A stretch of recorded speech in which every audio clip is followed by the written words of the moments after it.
Bienvenue dans Figure de Sport.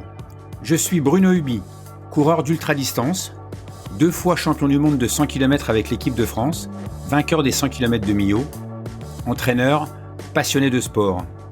Dans ce podcast, je chausse mes baskets d'intervieweur pour vous faire découvrir un invité au parcours inspirant. Celles et ceux pour qui le sport a tenu une place centrale ou déterminante dans leur parcours de vie. Ici, on parle d'exploits, de dépassement de soi, de défis personnels. Dans chaque épisode de Figure de Sport, je vous emmène à la rencontre de personnalités qui ont repoussé leurs limites et les frontières du possible en se servant du sport comme source d'épanouissement et de levier de la réussite dans leur vie personnelle et professionnelle. Aujourd'hui, j'accueille Claire Floret. Mon invitée du jour a accompli un exploit sportif que personne n'avait fait avant elle. Et que personne, peut-être même pas elle, pensait qu'il était possible de réaliser. Elle a fait le Tour de France masculin un jour avant, donc la veille, des professionnels. Rien que ça. Claire est aussi la fondatrice de Donnons des ailes au vélo. Elle qui s'écrit E2LE. Vous avez compris qu'il y a un jeu de mots et un double sens. Après son expérience personnelle, elle s'est dit que ce serait bien que les femmes puissent réaliser aussi le Tour de France. Donnons des ailes au vélo, J-1 était né. Bonjour Claire. Bonjour Bruno. Écoute, je suis ravi que tu aies accepté d'être l'invité de ce nouvel épisode de Figure de Sport. Ravi de t'avoir de l'autre côté du micro. Alors, comme c'est la coutume sur ce podcast, est-ce que tu peux te présenter ? Oui, avec plaisir. Merci à toi déjà pour cette invitation. Ta première question est à la fois simple et pas si simple. C'est pas toujours évident de se définir. Peut-être commencer par un peu d'état civil. J'ai 40 ans.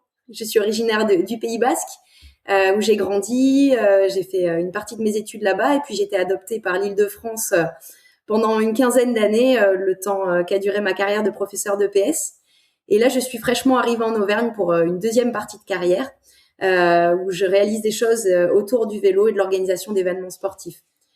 Si on regarde du point de vue sportif, moi j'ai été grimpeuse de rocher, pas grimpeuse de bitume, sur les premières années de ma vie.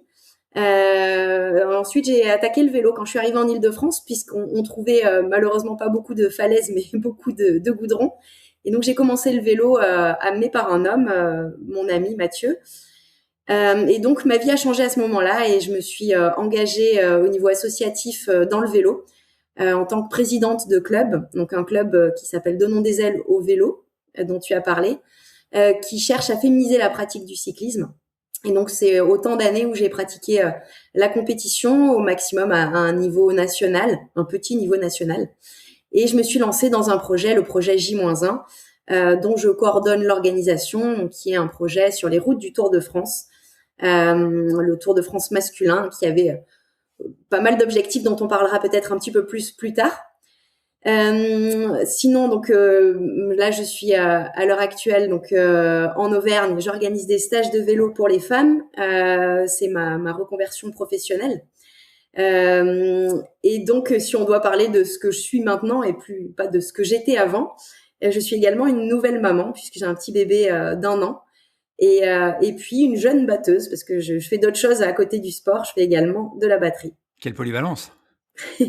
Oui, alors je fais pas tout aussi bien que le vélo, mais j'essaye de toucher à pas mal de choses. D'accord, ok. Tu nous en as un petit peu parlé, mais plus dans le détail, ta rencontre avec le sport, c'est où, quand, comment ? Au Pays Basque, je suppose ? Oui, tout à fait. Comme beaucoup d'enfants. Ami de sportif ? Oui, mes parents, enfin mon père particulièrement pratiquait le sport, en l'occurrence le judo à cette époque-là.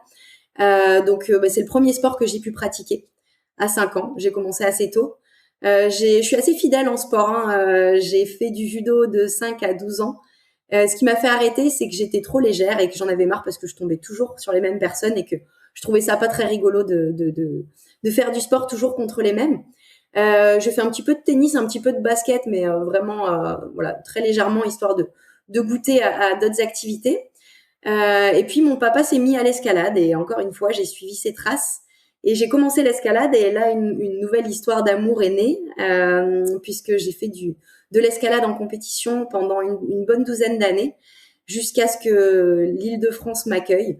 J'ai dû arrêter malheureusement l'escalade le temps de mon CAPEPS, le concours pour être prof de PS. Et au moment où j'ai repris, je trouvais plus beaucoup de plaisir à grimper. J'avais perdu le niveau que j'avais. Les mouvements passaient plus aussi bien. Je voyais comment ça passait, mais j'avais pas les moyens physiques de le mettre en œuvre. Et donc, bon voilà, j'en ai eu assez. J'ai eu envie de tester autre chose. Et là, j'ai rencontré Mathieu, mon conjoint, qui lui était cycliste depuis quelques années, qui m'a proposé de commencer le vélo. Voilà, donc l'histoire a commencé comme ça, sur le tard, puisque j'ai commencé le vélo à 22 ans, à un moment où j'étais un peu en quête d'une nouvelle activité dans une nouvelle région. Et très rapidement, ça a matché. Tout de suite, tu t'es lancé, tu as fait de la compétition parce que voilà, le vélo, c'est un sport technique, c'est un sport mécanique. On monte pas sur un vélo et on part pas comme ça du jour au lendemain à faire des compétitions. Ça demande quand même un petit peu de temps. Enfin, je suppose, je sais pas en fait. Alors, au tout début, on m'a prêté un vélo. Donc, Mathieu avait le vélo de triathlon de sa sœur, qui était un peu trop grand pour moi. Au début, il a commencé à m'amener faire quelques petites sorties. Et puis un jour, il m'a proposé de faire une cyclosportive. Donc, c'est une épreuve de masse. Et là, comme toute personne sportive qui aime la compétition, je me suis trouvée plutôt en réussite sur cette première épreuve. Je me suis trouvée sur le podium de ma catégorie. Et donc, évidemment, ça m'a donné envie de continuer. Ce que j'ai fait, donc j'ai fait d'autres cyclosportives et au bout d'un an, j'ai commencé les courses FFC. Alors là, je sais pas vraiment pour quelle raison j'ai continué, parce que là, à l'époque, tous les niveaux étaient mélangés, donc on se retrouvait avec des filles qui couraient à niveau international, des filles comme moi qui débutaient, des juniors, donc des filles qui étaient toutes jeunes. Bref, des niveaux très hétérogènes. Donc là, ça a été très compliqué parce que les premières courses, au bout de 3-4 kilomètres, j'étais lâchée et j'étais hors course. Mais je sais pas pour quelle raison, j'ai eu envie de continuer dans la douleur, hein, parce qu'il n'y a pas eu beaucoup de plaisir. Ces premières courses, à chaque fois, j'avais la boule au ventre la veille, j'y allais sans aucune envie, mais parce que je m'étais fixé l'objectif et que je voulais aller au bout de mon objectif de continuer ces courses. Et puis petit à petit, j'ai réussi à suivre le peloton, et puis à suivre une première attaque, et puis à être à l'origine d'une attaque. Et puis un jour à arriver au bout dans une échappée, puis un jour gagner une course. Voilà, ça a mis quand même quelques années avant d'en arriver là. Mais voilà, la réussite, comme on disait, c'est quelque chose qui fait qu'on a envie d'aller un peu plus loin. C'est pour ça que je sais pas pour quelle raison, au tout début, j'ai voulu continuer. Je crois que c'était aller au bout de l'objectif, vraiment. Ouais, je me demande moi, enfin je me questionne et je te questionne en même temps.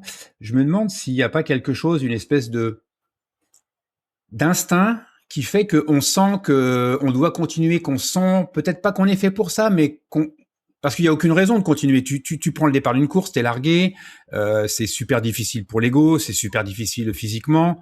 Pourquoi continuer? Pourquoi continuer dans un sport dans lequel on ne réussit pas? Enfin, je suis pas un grand champion de vélo, mais je vois bien de quoi tu parles. Il y a toutes les raisons d'arrêter et de se dire c'est pas fait pour moi, je passe à autre chose. Donc peut-être que parce que le but de ce podcast, c'est aussi de faire passer les messages. Et donc, est-ce que le message qu'on peut faire passer, c'est de dire si vous sentez qu'au fond de votre bide, au fond de vos tripes, vous avez envie de continuer pour des raisons que vous ne connaissez pas et que vous ne comprenez pas, faites-le, parce que je pense que là, on a vraiment l'illustration de quelqu'un qui se fait larguer dans les premières courses et qui, au lieu de lâcher l'affaire, finit par gagner des courses. Enfin, c'est quand même une belle histoire, je trouve. Enfin, en tout cas, moi, c'est une histoire que je trouve très belle. Et oui, c'est vrai, t'as raison. Il y avait peut-être ce petit quelque chose justement. Alors, ma toute première rencontre avec le vélo, elle n'était pas exactement à cette période-là. À 18 ans, j'avais fait un peu de ski de rando en compétition, et mon entraîneur sur les périodes d'été, comme il y avait plus de neige, nous proposait des sorties vélo. Et il m'avait prêté le vélo de sa femme, et j'avais fait une sortie vélo de route. Et alors là, j'avais trouvé dans le vélo quelque chose de grisant. Vraiment le sentiment de rendement, d'appuyer sur les pédales et de sentir que ça répond. Et j'étais restée sur cette impression qui était ultra positive. Et quand 5 ans, 6 ans après, j'ai commencé le vélo avec Mathieu, je crois que j'ai retrouvé cette chose-là qui m'avait séduite vraiment la toute première fois lors de mon premier contact. Et il y avait peut-être de ça en fait, ce coup de foudre de mes 18 ans, où j'ai peut-être eu envie de pousser un peu plus la relation, même si elle n'était pas évidente dans ces premiers mois, d'aller plus loin dans ma relation avec le vélo et d'affronter les difficultés de ces premières courses. D'accord. Donc, en fait, à 18 ans, il y a une petite graine qui a été plantée et qui a fini par germer quelques années plus tard. Ouais. Et donc, tu fais de la compète, tu réussis plutôt bien, tu gagnes des courses. Et alors, la suite, que se passe-t-il? La question suivante, mais je voudrais pas qu'on y arrive trop vite, c'est comment est née l'idée de faire le Tour de France masculin un jour avant les autres. Mais là, tu es en compétition, tu penses pas à faire le Tour de France, tu penses pas à faire toutes les étapes du Tour de France. C'est quoi comment se poursuit l'histoire avec le vélo? Alors, il y a eu quelques étapes. Donc, effectivement, j'ai commencé mes courses au sein de la FFC qui ont été compliquées. Et puis là, Mathieu, qui a connu le cyclisme, mais dans sa version vraiment collective, par équipe, puisque le cyclisme a cette vertu-là d'être un sport individuel qui se joue par équipe. Il avait envie vraiment de me permettre de découvrir ça. Et comme lui était très intéressé par tout ce qui touchait à l'entraînement, il a essayé de voir un petit peu sur les clubs aux alentours où est-ce qu'il y avait des femmes. Et au bout de 2 ans de pratique, moi, dans mon coin, on a monté une section féminine dans un club masculin du coin. On n'était pas très nombreuses au départ, on était 6 filles, mais disons que ça nous a permis de commencer à toucher du doigt cet aspect collectif du cyclisme. Et donc, on a fait 2 ans dans ce club où on a appris, grandi ensemble. Et on s'est rendu compte quand même au bout de ces 2 ans qu'il y avait quelques petits trucs qui dysfonctionnaient, et notamment sur notre place au sein du club. En fait, on était un peu la 5e roue du carrosse. À chaque fois qu'on demandait d'avoir un véhicule, par exemple, pour se déplacer sur une compétition, même quand c'était anticipé très longtemps en amont, ou quand on a demandé d'avoir des cuissards femmes, puisque voilà, en termes d'anatomie, on n'a pas les mêmes peaux entre un cuissard homme et un cuissard femme, on nous a reproché ces choses-là et on nous a dit que voilà, on abusait un peu. Et puis il y a eu quelques propos sexistes et puis la goutte d'eau, ça a été au moment où on a fait des demandes de subventions sport féminin, on nous a dit bah ces subventions seront reversées dans le pot commun et vous enverrez la couleur si vous performez. Et donc là on s'est dit non, c'est pas possible. Donc il faut qu'on fasse quelque chose. Qu'est-ce qu'on fait? Est-ce qu'on arrête tout ou est-ce que on décide de se lancer dans un nouveau club? Alors avec le risque, si on allait dans un club déjà existant, de se retrouver dans cette même situation. Et donc on a fait le choix à ce moment-là de lancer un club quasi 100% féminin, en tout cas 100% féminin du point de vue des pratiquantes et surtout avec un bureau féminin. Parce qu'on se rendait bien compte que on était concernés, mais on n'était jamais à l'origine des idées, on n'avait jamais voix au chapitre. Et donc là, on s'est dit, on va reprendre en main les décisions qui nous concernent et on va créer un club féminin. Alors évidemment, et c'est normal, il n'est pas possible d'interdire l'accès d'un sexe dans un club puisque c'est une association sportive. Nous, en fait, on était dans un club omnisport quand on s'est relancé et on était une section féminine, une section de cyclisme à destination des femmes. Et donc, ça nous a permis d'avoir principalement des femmes. Pour autant, on n'interdisait pas les hommes à s'inscrire au club, mais en tout cas, tous les moyens étaient vraiment axés sur les femmes et les hommes qui s'inscrivaient généralement étaient plutôt, ils nous aidaient dans tout ce qui était organisation et encadrement. Et donc, ça a été le début de Donnons des ailes au vélo, donc au sein d'un club omnisport. Et c'est à ce moment-là, donc en 2015, moi, ça faisait 2 ans que je pratiquais la compétition, qu'on a lancé ça. Et évidemment, on n'allait pas lancer un club qui souhaitait féminiser la pratique avec un bureau 100% féminin et mettre un homme à la tête de ce club comme président. Et donc là, Mathieu il me dit ah non, il n'est pas question que ce soit moi qui prenne la présidence. Hein. Il me dit c'est toi ou une autre femme, mais évidemment on n'a pas trouvé d'autres femmes qui étaient motivées. Et moi je me sentais pas du tout les épaules, comme très souvent les femmes, pas toutes heureusement, mais on est nombreuses à manquer de confiance en nous et à se dire que le costume est trop grand pour nous. Et là, n'ayant pas le choix, je me suis lancée. Puis finalement, hein, on n'est pas plus bête que les autres. Et puis on apprend sur le tas, on apprend au fur et à mesure des expériences, en se plantant, en étant aussi accompagné. Et donc on a monté un bureau 100% féminin et on avait 90% de licenciés femmes dans ce club. Et c'est cette même année où on a lancé ce projet à travers le club, ce projet J-1, puisque moi, en fait, je venais pas du cyclisme, mais j'ai découvert dans ces premières années de pratique que le Tour de France féminin n'existait pas, qu'il y avait très peu de pratiquantes féminines. Moi qui venais d'un sport plutôt mixte, l'escalade, je comprenais pas pourquoi on voyait si peu de femmes. Et c'est là que je me suis interrogée. Et il se trouve qu'à ce moment-là, au moment du lancement de ce club, On a vu un documentaire d'une connaissance à nous qui avait réalisé le Tour de France à J-1 avec d'autres jeunes. Et donc, on s'est dit, mais c'est ça qu'il faut qu'on fasse. Déjà, on trouvait le projet au niveau du défi hyper intéressant. Et moi, c'est à ce moment-là que j'ai découvert que le Tour de France féminin n'existait pas. Je me suis dit, mais c'est pas possible, c'est injuste. Et c'est évident que ce serait un levier pour féminiser la pratique. Là, le rôle modèle, il peut pas fonctionner puisqu'on ne voit jamais de femmes à la télé et que quand on parle de vélo, on parle de Tour de France et qu'il n'y a pas de Tour de France pour les femmes. Donc, il faut absolument se battre pour que ce Tour de France existe aussi au féminin.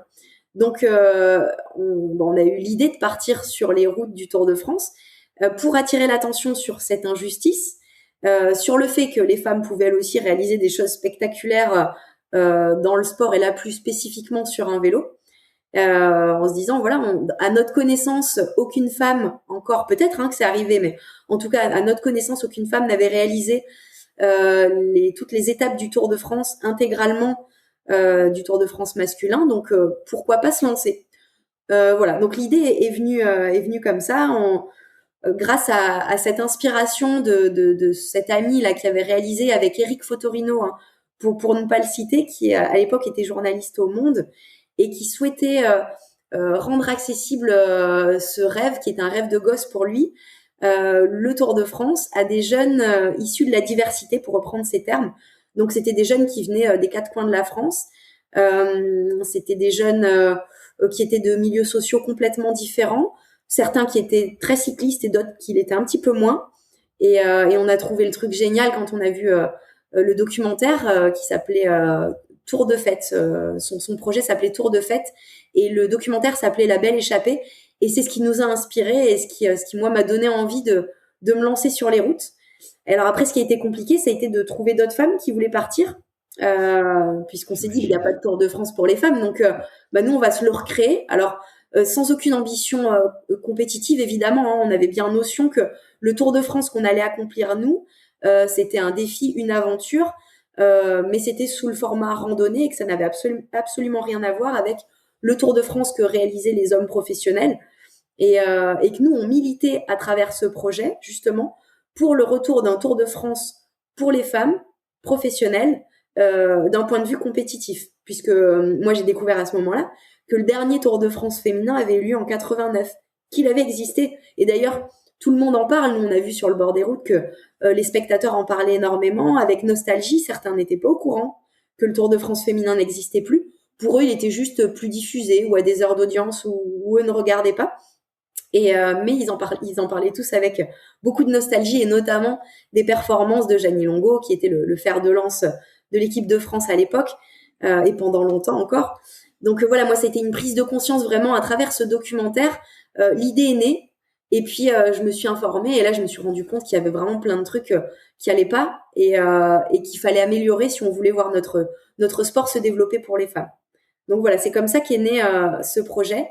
Et malheureusement, on n'a pas trouvé beaucoup de femmes pour partir avec nous. Tout le monde nous prenait pour des fous. Alors évidemment, Mathieu faisait partie de cette première aventure. Donc tous les deux, on s'est dit c'est parti, on se lance. On en a parlé. Sa sœur, donc ma belle-sœur Marie, elle était partante aussi. Et on a trouvé personne d'autre pour partir avec nous tellement le projet semblait fou au premier abord.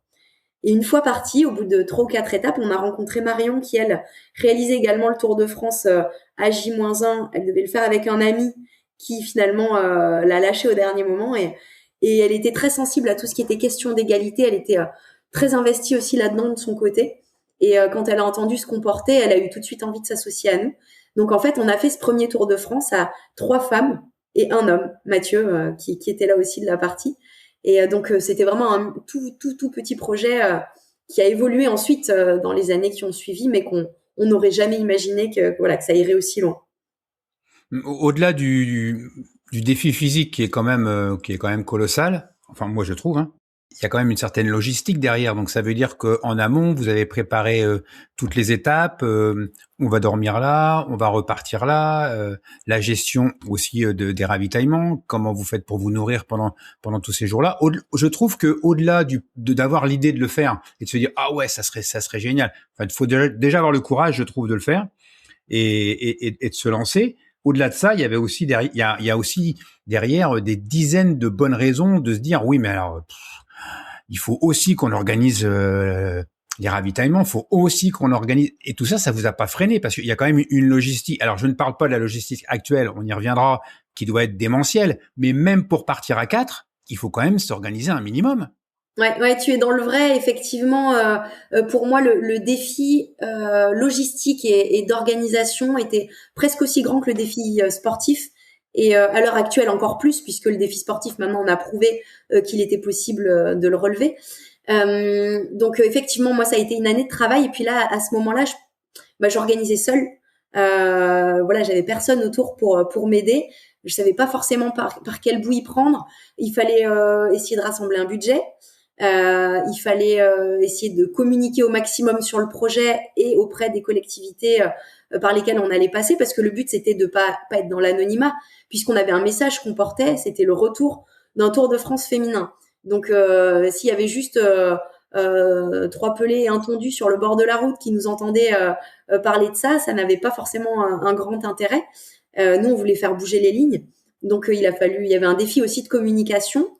Et puis après toute l'organisation effectivement dans une période estivale, une période de Tour de France où on sait que tout ce qui est hôtel c'est ultra réservé, trouver une ou des personnes pour nous accompagner, parce que ce qu'il faut savoir c'est que le Tour de France, quand l'étape se termine en un lieu, ça repart très très rarement du même lieu le lendemain, donc il y a aussi des temps de transfert. Il y a tout l'aspect mécanique quand on a fini nos vélos. Enfin, il y avait vraiment beaucoup de choses à gérer. On a trouvé une personne qui était d'accord pour nous accompagner, mais qui se limitait vraiment à conduire le véhicule, voilà, pour nous suivre. Mais sur les journées de repos, on a été obligé d'aller faire nos courses. Le soir, on faisait nos lessives dans les bacs à douche ou dans les éviers. On essayait de faire notre mécanique les jours de pluie pour entretenir un petit peu nos vélos. Mais le problème, c'est que nos journées terminaient super tard. En fait, notre première étape, on l'a terminée, je crois, à 21h30. Ce jour-là, d'ailleurs, je me suis dit, mais jamais on arrivera au bout. C'était une étape toute plate, c'était aux Pays-Bas. On est parti d'Utrecht et je crois qu'il y avait 600 mètres de dénivelé sur 200 bornes, ce qui est vraiment le minimum du dénivelé qu'on puisse trouver sur une étape du Tour. Et là, déjà, premier soir, on arrive, il était peut-être pas 21h30, j'exagère, il devait être peut-être 20h, mais Marie, ma belle-sœur, avait des crampes, elle arrivait plus à tenir debout. On s'est dit, mais jamais, jamais on y arrivera. Et à la fin de ces journées-là, il fallait voilà, laver nos vélos, manger. Alors ça aussi, ça a été un sketch parce que évidemment, on avait des tout petits moyens. On pensait même mettre la main à la poche. Hein, on n'était pas du tout sûr de rassembler un budget. Donc, on a essayé de contacter tous nos proches et les réseaux de nos proches pour trouver des gens qui nous hébergeraient au fil de notre route. Donc, on a réussi à trouver à peu près la moitié de nos hébergements comme ça. On était logés chez l'habitant. Mais certains comprenaient pas forcément qu'on n'avait pas mangé en arrivant, parce qu'on arrivait des fois à des heures un peu tardives et nous, on était déjà très reconnaissants que les personnes nous hébergent. On n'a jamais osé demander à manger et un soir, on nous a pas servi à manger. Donc, on a grignoté les quelques barres qui nous restaient, les sachets de graines qui nous restaient de la journée, et on est parti au lit presque le ventre vide pour repartir le lendemain pour 200 bornes. Donc, c'était vraiment fait avec 3 bouts de ficelle, hein, cette première année. Mais d'un autre côté, ça avait aussi la saveur de l'aventure et de la première fois. Forcément, on n'a plus retrouvé cette saveur-là après. On en a retrouvé beaucoup d'autres et le projet partagé a été encore meilleur.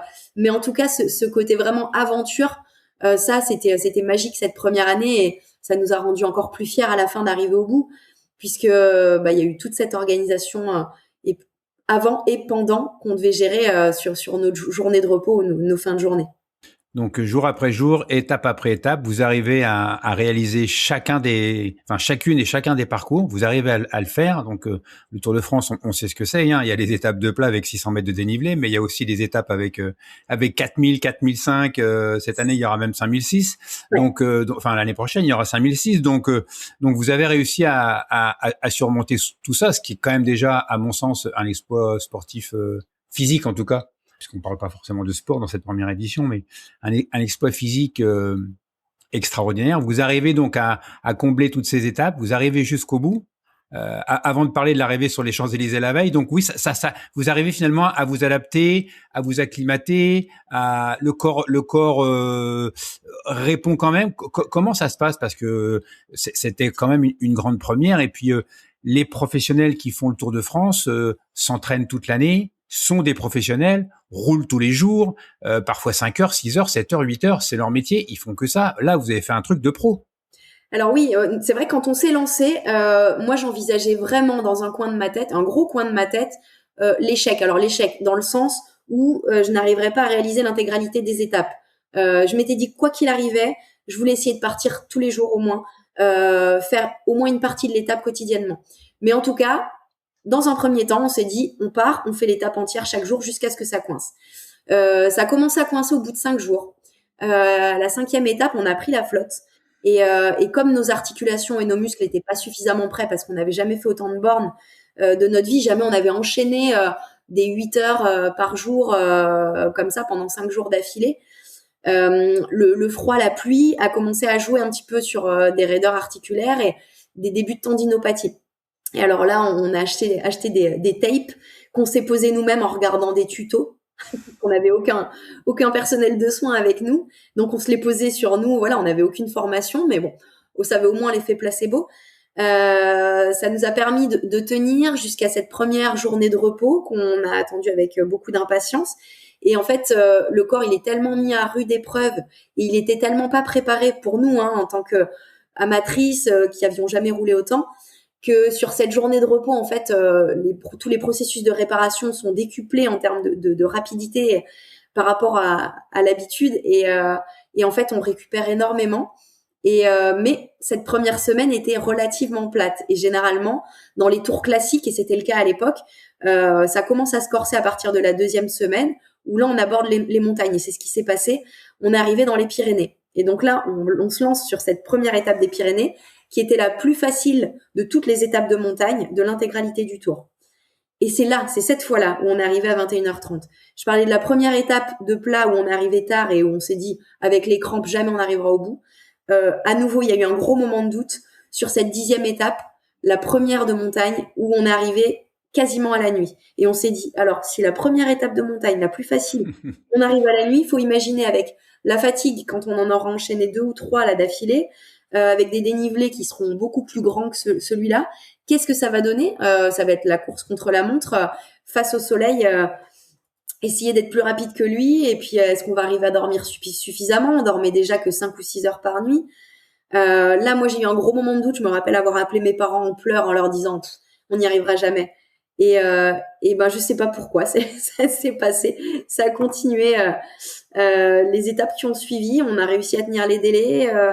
Le corps s'est adapté et puis de fil en aiguille on avançait et puis au début c'est rigolo, on comptait les étapes en se disant allez, une de passée, 2 de passée, 10 de passée et puis là on a commencé à basculer après la moitié et on s'est dit oh là là, mais en fait c'est génial ce qu'on est en train de vivre, plus que 9 étapes, plus que 8 étapes et là je crois que c'est à ce moment-là où on a commencé à savourer, à se dire il faut profiter de chaque instant, il faut arrêter de se dire il faut vite que les étapes passent et pour arriver au bout en se disant ok ça c'est fait et c'est plus à faire.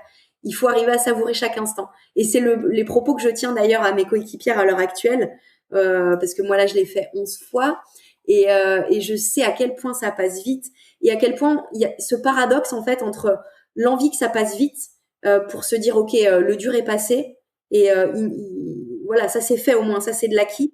Et puis cette peur d'arriver au bout et de se dire ça y est, l'aventure est terminée. Donc il y a vraiment ce paradoxe en fait tout au long de l'aventure de se dire voilà, une gestion du temps en fait qui est très particulière. Voilà, vouloir que ça se termine vite parce que c'est dur, mais vouloir en profiter un maximum parce que c'est bon. Ouais, mais on retrouve ça souvent dans d'autres formes de pratiques où à un moment on se dit mais qu'est-ce que je fous là? Pourquoi je fais ça?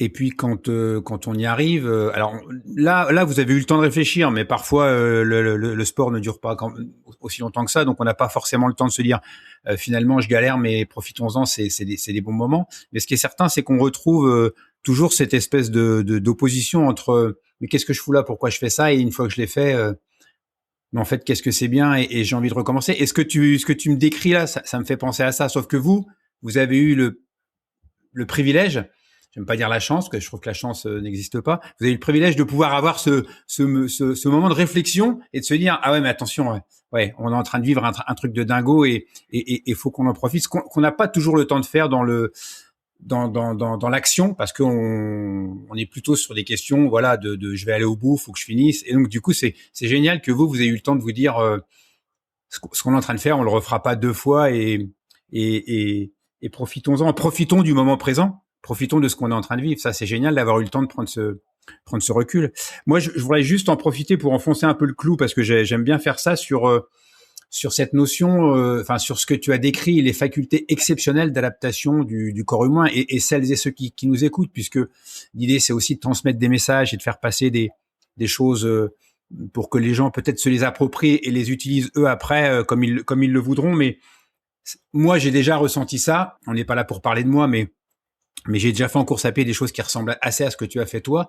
Et c'est vrai que ressentir que le corps humain est capable de s'adapter au temps et de répondre aux besoins. Tu vois, quand tu décris on a l'impression d'avoir un corps qui, comme quelque chose de magique, quoi, qui se refait et qui se resynthétise, qui se régénère en quelques minutes, comme si on voyait un dessin animé avec le truc. Et ce que tu décris, et tu l'as vécu, donc c'est la vérité. Et ça, je trouve que c'est quelque chose dont on doit se souvenir, nous, pratiquants de sport et d'activité physique, en se disant, peut-être qu'on se fixe, enfin, c'est même pas peut-être, on se fixe souvent des limites, mais notre corps est capable de bien plus. Et là, ce que vous avez vécu, c'est, à mon avis, c'est l'illustration parfaite de ça. Ouais, c'est incroyable. Moi, j'ai appris sur moi-même et sur mon corps à partir du moment où on s'est lancé dans le J-1. En fait, il y a certaines journées, notamment les étapes de montagne, où on peut passer 10 heures sur la selle. C'est pas 10 heures d'étape, hein. Je compte pas les arrêts et les pauses dedans. 10 heures de selle. Et ces jours-là, en général, les journées sont tellement longues qu'on dort pas plus de 5 heures. C'est-à-dire qu'en fait, on passe le double de notre temps de sommeil sur le vélo. Et pour moi, je pensais pas que c'était possible. Moi, j'avais un rapport au sommeil un peu anxieux, à me dire toujours si je dors pas, de toute façon, j'arriverai pas à fournir une performance sportive. Alors, on revient un peu dessus avec l'ultra qui se développe beaucoup maintenant. Mais à cette époque-là, 2015, c'était il y a 16 ans, 11 ans, pardon. L'ultra était moins développé et moi, en tout cas, j'avais ces croyances que si peu de sommeil, forcément catastrophe physique. Alors évidemment, sur le long terme, ça peut pas tenir, mais sur un mois, ça tient. Et j'ai découvert à ce moment-là que le corps, en fait, il se satisfaisait de ce qu'on lui donnait. Alors évidemment, il faut compenser par d'autres choses. Il faut super bien s'alimenter, il faut bien s'hydrater. On a vu la différence après quand on a eu des masseurs, des kinés, des ostéos. Pour prévenir les blessures, justement, de pouvoir assouplir le muscle le soir. Nous, on le faisait avec des rouleaux d'automassage. C'est mieux que rien. Mais en tout cas, voilà, c'est ce que je disais sur les phénomènes de réparation qui sont accélérés. On le constate aussi sur les cicatrices. Quand on arrive avec des cicatrices, sur le temps du J-1, pendant un mois, elles se résorbent beaucoup plus vite qu'en temps normal. Normal, il y a une vascularisation qui est augmentée du fait de l'effort. Et donc les processus de réparation se mettent en route, à la fois sur tout ce qui est musculaire, tendineux, puis tous les organes qui sont sollicités à ce moment-là, mais même sur des choses un peu plus annexes, et moi je le remarque sur les cicatrices également. Et d'ailleurs, je suis toujours en meilleure santé, étonnamment, sur le J-1 qu'avant. Avant, il y a tellement de stress lié à la préparation que très souvent j'ai des maux de dos, je pars souvent avec des petits pets de travers qui finalement évoluent, se résorbent, vont positivement au fil de l'aventure. Contrairement à ce qu'on pourrait penser, où on se dit là on malmène notre corps, on le fait pas dormir, on lui met 10 heures de vélo sous le soleil, dans la canicule, des fois dans le froid, parce que il y a ça aussi, la météo, on en voit vraiment, on voit les 4 saisons en fait. Sur ce mois de juillet, on peut se retrouver dans des descentes de col à 0, comme passer par des canicules le lendemain à 37 degrés. Enfin vraiment, on croise tout. Et puis là, une fois on sait qu'on est focus sur l'objectif, on se pose même pas la question en fait. On monte sur notre vélo. L'objectif du jour, c'est de mettre une croix sur l'étape, de la terminer, d'arriver au bout. Donc c'est pas cool, il pleut, mais on se pose pas la question comme on ferait à la maison. oh il pleut, j'ai un peu la flemme de sortir le vélo, je reste au lit. Là non, on est vraiment configuré pour arriver au bout et donc on se pose pas de questions et le corps non plus ne s'en pose pas puisque c'est le gouverneur central qui décide. Le cerveau a dit j'y vais, le corps suit. Ouais, ça c'est une belle leçon et c'est quelque chose, je pense, qu'il faut vraiment retenir. Et donc du coup, J-1 arrivé sur les Champs-Élysées, donc à l'époque. Enfin à l'époque, oui, puisque jusqu'à l'année dernière, jusqu'à 2 ans, c'était sur les champs. Donc arrivé sur les champs. Ouais, tout à fait. Donc, c'était la première arrivée, donc c'est censé être le moment vraiment magique, l'aboutissement, le côté symbolique. On a tous l'image de l'arrivée du Tour de France sur les champs, du champagne sur le vélo, de la relâche. Et alors moi, j'ai pas réussi à trop profiter. Alors c'est dommage parce que c'était le premier, et on refait jamais le premier. Mais en fait, on était un tout petit groupe, on était en plein milieu de Paris, dans la circulation. Et on a essayé de s'accrocher à un autre groupe qui était un peu plus grand. Il se trouve que c'était le groupe de Lance Armstrong. Alors lui, il y était pas finalement. Il avait pas eu le droit de venir. Enfin, pour des raisons politiques. Je crois que la ministre des Sports à l'époque lui avait dit non, pas de Tour de France pour vous. Mais en tout cas, son groupe était là. Et on a essayé de s'accrocher à eux pour pas être au milieu de la circulation. Et du coup, il y avait beaucoup de stress. J'avais ma petite sœur qui était venue. Elle était en Vélib, pas très à l'aise. Donc, j'étais pas focus sur le moment. Et c'est pas le moment le plus fou finalement que j'ai pu vivre. Ça a été plus magique l'année suivante de le partager avec les copines et finalement de ressentir l'émotion à travers les autres. Puisque moi ma première fois, elle avait été un peu ratée. Par contre, j'ai eu ce plaisir de ressentir l'émotion de mes coéquipières, de cet aboutissement et de cette fierté d'être arrivée au bout. Ce qui est sûr, c'est que sur le moment, je crois qu'on se rend pas compte en fait de ce qu'on a accompli. D'ailleurs, quand j'en parle avec certaines de mes coéquipières, il y en a beaucoup qui arrivent pas, qui jamais arrivent vraiment à se rendre compte de ce qu'elles ont accompli. Et je crois que c'est dans le regard des autres qu'on s'en rend compte, parce que moi, j'ai pas eu l'impression de faire quelque chose de fou, ni cette année-là, ni les 11 qui ont suivi, peut-être encore moins les 11 qui ont suivi d'ailleurs, parce que voilà, on a 2 bras, 2 jambes comme tout le monde, on s'est entraîné, mais pas non plus démesurément par rapport à un sportif de haut niveau qui se prépare pour des Jeux Olympiques ou pour battre les autres. Nous, on se bat contre nous-mêmes. Je dis pas que c'est facile, mais finalement, on se connaît, quoi. Et puis, on a le contrôle sur nous-mêmes. On n'a pas le contrôle sur son adversaire. Donc, je relativise toujours quand même la performance qu'on réalise au niveau sportif. Et on le disait tout à l'heure, finalement, la vraie performance, c'est ce côté global, en fait, vu que c'est un projet associatif et militant. Et j'insiste là-dessus. Pour moi, c'est une aventure sportive, militante et humaine. Mais je dirais même militante en premier. C'est tout ce qu'on porte derrière et tout ce que ça nous demande de mettre en place pour en arriver là. Tout ça en ayant un travail à côté. Pour moi, il est là le vrai exploit. Plus que l'exploit sportif en lui-même, puisque maintenant, on est au jour d'aujourd'hui une 60aine de femmes à avoir réalisé l'intégralité des étapes du Tour de France masculin à J-1. Une 60aine, ça veut dire donc du coup, il y a quoi? Il y a eu 10 éditions depuis? Il y en a eu 11, là on va faire la 12e en 2026. Donc ça veut dire à peu près 6 par an? Alors au tout début, on avait un mode de fonctionnement un peu différent de celui de maintenant. C'est-à-dire que celles qui voulaient repartir l'année suivante pouvaient repartir. Certaines l'ont fait 3 ou 4 fois. Okay. Donc voilà, moi je suis la seule à avoir fait l'intégralité des éditions, mais sur les premières années, certaines l'ont fait plusieurs fois, donc il y avait un renouvellement qui était moindre. Depuis 2021, on a repensé le projet. En fait, on l'a repensé à partir du moment où ASO nous a annoncé, on a eu la chance d'avoir Christian Prudhomme en personne qui nous annonce en 2020 qu'un Tour de France féminin aurait lieu et qu'ils avaient fini par nous écouter. Donc voilà, à partir de ce moment-là, on a réfléchi à qu'est-ce qu'on fait avec le projet, puisque on avait cet objectif de retour du Tour de France féminin, mais on avait aussi l'idée de promotion de la pratique au féminin, de développement, de féminisation de la pratique. Et donc à ce moment-là, on s'est dit ok, on va repenser le projet, on garde le format qui est top en fait, de réaliser les étapes du Tour de France à J-1, de profiter aussi de la médiatisation qu'il peut y avoir à ce moment-là. Et puis du côté magique du Tour de France pour inviter des gens à rouler avec nous. Ça, c'était déjà le cas depuis le début. On invite 35 femmes et 35 hommes par jour à se joindre à nos étapes. Et Ça c'est. Attends, excuse-moi, je te coupe. Donc ça veut dire que parce que là peut-être qu'il y a des gens justement, et je l'espère d'ailleurs, qui vont s'intéresser au projet. Donc à chaque étape que vous faites, vous invitez, enfin ou vous autorisez, vous invitez, je sais pas si c'est complet à chaque fois, 35 hommes et 35 femmes. Il y a 70 personnes qui se joignent à celles qui font l'intégralité du tour. ouais, tout à fait. Donc nous, on est Ça. une équipe féminine, mais on souhaite que ce soit un projet qui soit porté en mixité.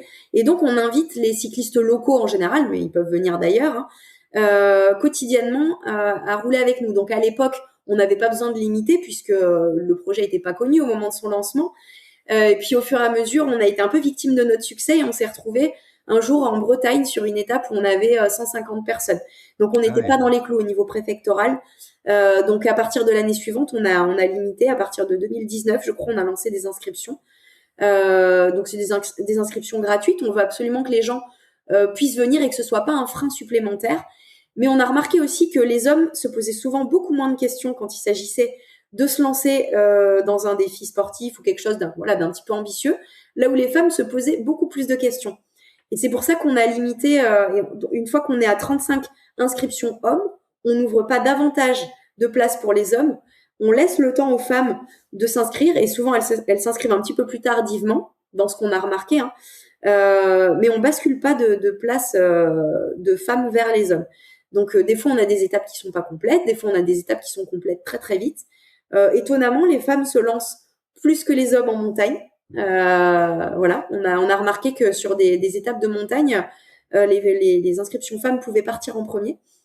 Donc voilà, pour revenir là-dessus, 70 personnes peuvent nous accompagner chaque jour pour parler, réaliser évidemment l'étape ou un bout d'étape, mais également échanger sur les questions d'égalité dans le sport, pour parler de cyclisme en général, nous pour leur raconter un petit peu ce qu'on fait, parler de notre projet.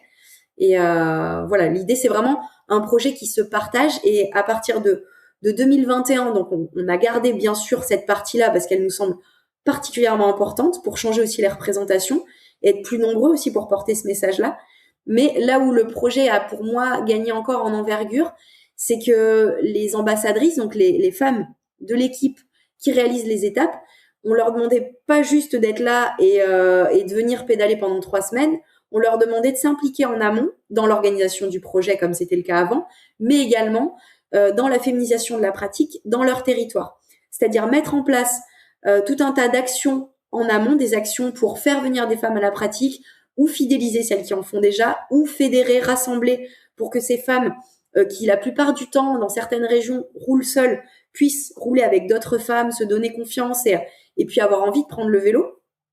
Donc ça, c'est des choses qu'on demande aux ambassadrices de mettre en place. On leur demande aussi d'intervenir dans des conférences auprès des scolaires sur les questions d'égalité dans le sport. Elles peuvent certaines organiser aussi des ateliers mécaniques. On sait que toutes les questions mécaniques, c'est un vrai frein pour les femmes dans le fait de venir à la pratique du vélo, qui est un sport mécanique, hein, de se dire qu'est-ce qui se passe si jamais je crève et que je suis seule, ou alors que je suis dans un groupe et qu'ils m'attendent pas. Qu'est-ce qui se passe si ma chaîne pète, ou enfin donc voilà, ça c'est des choses aussi qui nous semblent super importantes pour permettre à plus de femmes d'accéder à la pratique. C'est aussi lever ces freins mécaniques en mettant en place des ateliers. Donc voilà, vraiment se servir en fait de sa casquette d'ambassadrice donnant des ailes au vélo pour se sentir légitime à lancer des actions pour féminiser la pratique et en fait que le projet soit une sorte d'incubateur d'initiative en faveur du cyclisme au féminin dans les régions de chacune, qui sont en général autant que possible les régions du Tour de France. On essaye de choisir des ambassadrices qui sont si possible sur le tracé pour que le soufflet retombe pas en fait. Qu'une fois que nous on est passé, certes on a fait venir les cyclistes locaux, il y en a qui ont eu des étoiles qui brillaient dans les yeux, mais que le soufflet retombe pas et que ces initiatives qui ont été mises en place en amont puissent peut-être se pérenniser et avoir des sorties régulières ou des femmes qui soient plus à l'aise et qui ont envie de se retrouver ou voilà, pour que notre action s'inscrive dans la durée et que au fil des années et des différents tracés du Tour de France, puisque le tracé change chaque année, on puisse petit à petit mailler tout le territoire français. Il y a combien d'ambassadrices ? Alors, ça a évolué. Donc, voilà, la toute première année, on était 3. L'année suivante, ça a semé des graines, hein. On était 7, puisque certaines se sont dit, bah, il y en a qui l'ont fait, pourquoi pas moi? Ça a d'une certaine manière un peu brisé ce plafond de verre. L'année suivante, 10, 12, 13, ça a augmenté. Puis après, c'est nous qui avons fait le choix de réduire un petit peu la voilure, parce que déjà, c'est un coût. C'est un projet associatif, donc c'est pas toujours évident de rassembler un budget. On est tout le temps à la recherche de partenaires. Donc en diminuant le nombre de participantes, ça réduit les coûts. Et puis ça permettait aussi d'avoir un peu moins d'inertie parce qu'un groupe avec 13 femmes plus tout un staff, on se retrouvait à 23, 24. C'est énorme en termes d'inertie. Donc en réduisant aussi le nombre d'ambassadrices, ça permettait d'avoir des journées un petit peu plus courtes. Donc là, à l'heure actuelle, on est en général 9 avec moi, qui suis là chaque année. Donc 8 ambassadrices qui sont retenues. Mais ça peut aller jusqu'à 10, voilà, entre 9 et 10 chaque année. D'accord, donc là, il faut faire acte de candidature, il faut montrer qu'on a été efficiente dans ce que tu disais, la diffusion de la pratique féminine en amont. Donc, il y a un dossier, je suppose, à compléter et à vous proposer pour que vous acceptiez que le dossier en question, que la personne en question fasse partie des ambassadrices. Il y a c'est pas le CAPEPS, mais il y a un examen à passer alors. Exactement. Chaque année au mois d'octobre, on lance les candidatures. Donc c'est assez exigeant le dossier qu'on demande. Alors c'est pas le dossier en lui-même, c'est pas le montage du dossier, mais ce qui est exigeant, c'est l'implication tout au long du projet. C'est un projet, c'est presque le projet de son année sportif certes, mais pas que. Donc il y a un premier dossier papier qui est renvoyé. Nous on étudie toutes ces demandes, on fait une sélection. Et ensuite, dans les dossiers qui nous semblent intéressants, on voit les personnes en visio. Et là, ça permet d'aller un petit peu plus loin et puis de voir aussi au niveau humain, d'avoir ce contact, voir si ça peut coller parce que on part quand même pendant un mois quasiment, 24-24 ensemble. On partage nos chambres, parfois nos lits. On vit ensemble. Voilà, quand on sait qu'on dort que 6 heures par nuit, bah voilà, tout le reste du temps, c'est du temps de promiscuité, de partage de vie. Et donc voilà, nous ce qu'on regarde vraiment dans les dossiers, c'est effectivement c'est cette aptitude à se lancer dans des projets collectifs et à vivre ensemble. Ça c'est le plus dur à juger, hein, sur papier et même en visio. Après on regarde en dernier, je dirais le niveau sportif. Il faut effectivement que le groupe soit homogène, mais l'idée c'est pas d'avoir des championnes du monde, c'est d'avoir des femmes qui sont capables de se mobiliser pour un objectif, qui ont une capacité à s'entraîner, à se donner les moyens de ces objectifs, mais voilà, s'il y a forcément des plus grimpeuses que certaines qui sont plus rouleuses, donc forcément on sait qu'il y aura des moments où on va s'attendre, mais il faut pas qu'on s'attende une demi-heure en haut de chaque col. Quand il y a 4 cols dans la journée, ça fait trop de temps de latence. Donc voilà, ça c'est la partie qui est peut-être la moins importante finalement, l'aspect sportif à partir du moment où on a le niveau minimum. Et après, le plus important pour nous, c'est vraiment l'engagement autour des questions d'égalité. Donc le plan d'ambassadrice, donc la proposition de la personne, de ce qu'elle pourra mettre en place dans sa région ou autour du Tour de France. Voilà, donc vraiment cet aspect militant qui pour nous passe en numéro 1.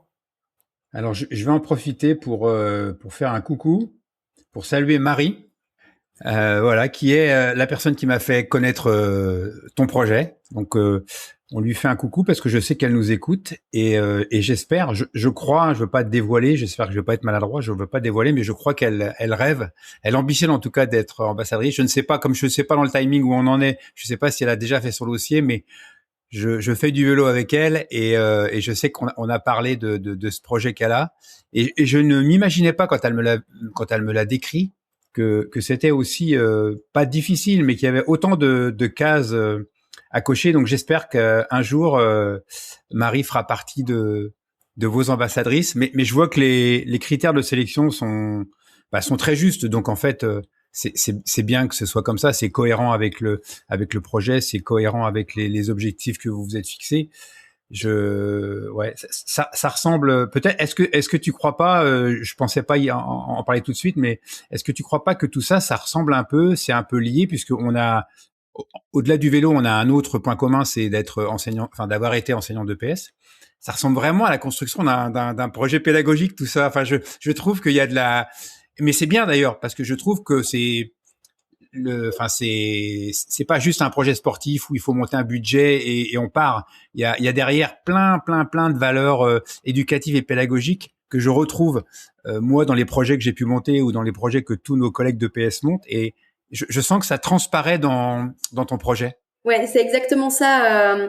Effectivement, ça, l'idée, c'est de repartir changer aussi de ce projet. Pas juste d'avoir vécu un temps, mais d'avoir construit des compétences.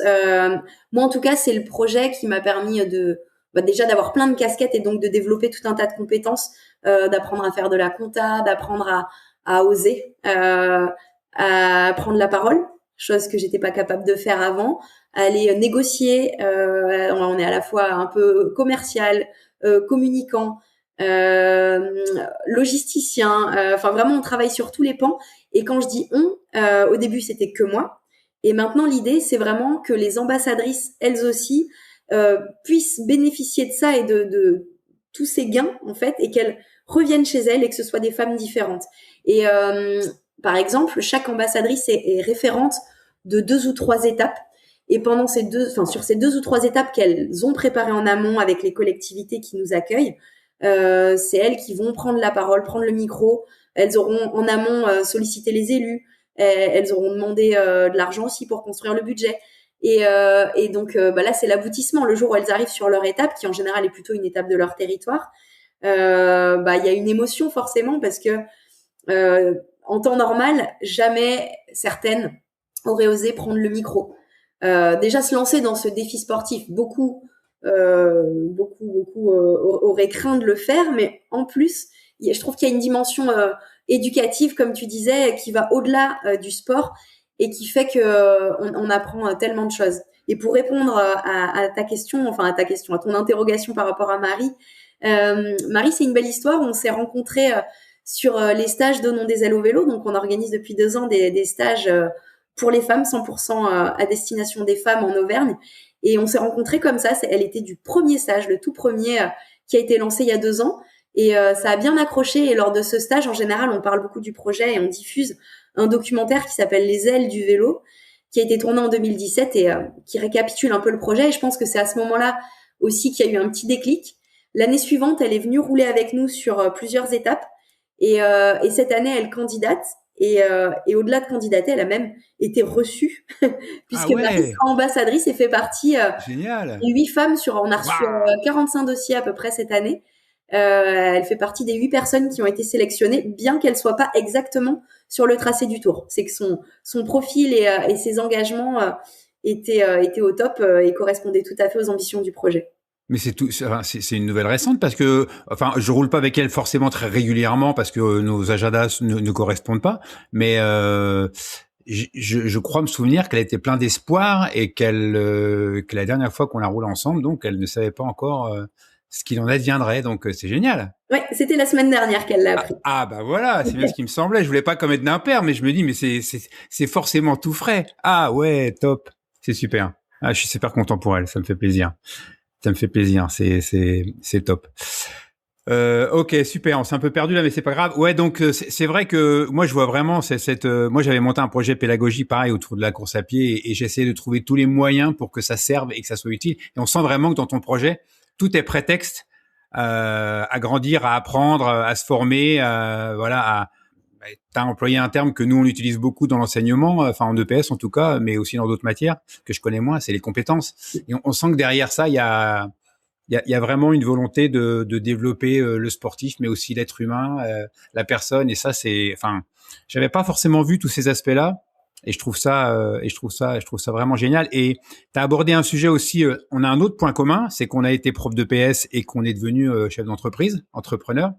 Et c'est vrai que je me retrouve assez, même si c'est pas le but de ce podcast, que je me retrouve dans mes invités, mais je trouve que ce que tu décris est très juste. Et je voulais te parler de ça, ce passage d'enseignant où on est effectivement très créatif dans la capacité qu'on a à solliciter les gens et à trouver plein de compétences à développer, mais on est excuse-moi de le dire, ou excusez-moi auprès des enseignants, on n'est pas bon, on ne sait pas faire, on ne sait pas se vendre, on ne sait pas pour vivons cachés, on ne sait pas développer toutes ces compétences encore le terme, mais dont tu as besoin, toi, pour ce projet. Et j'imagine à quel point ça a été formateur, parce que pour être passé par là et avoir appris tellement de choses, à faire de la compta, à solliciter, à se vendre, à aller chercher des sponsors. Donc, c'est un sujet que j'aurais voulu qu'on aborde, ce passage de professeur de PS avec un salaire qui tombe tous les mois et l'assurance, ben voilà, d'avoir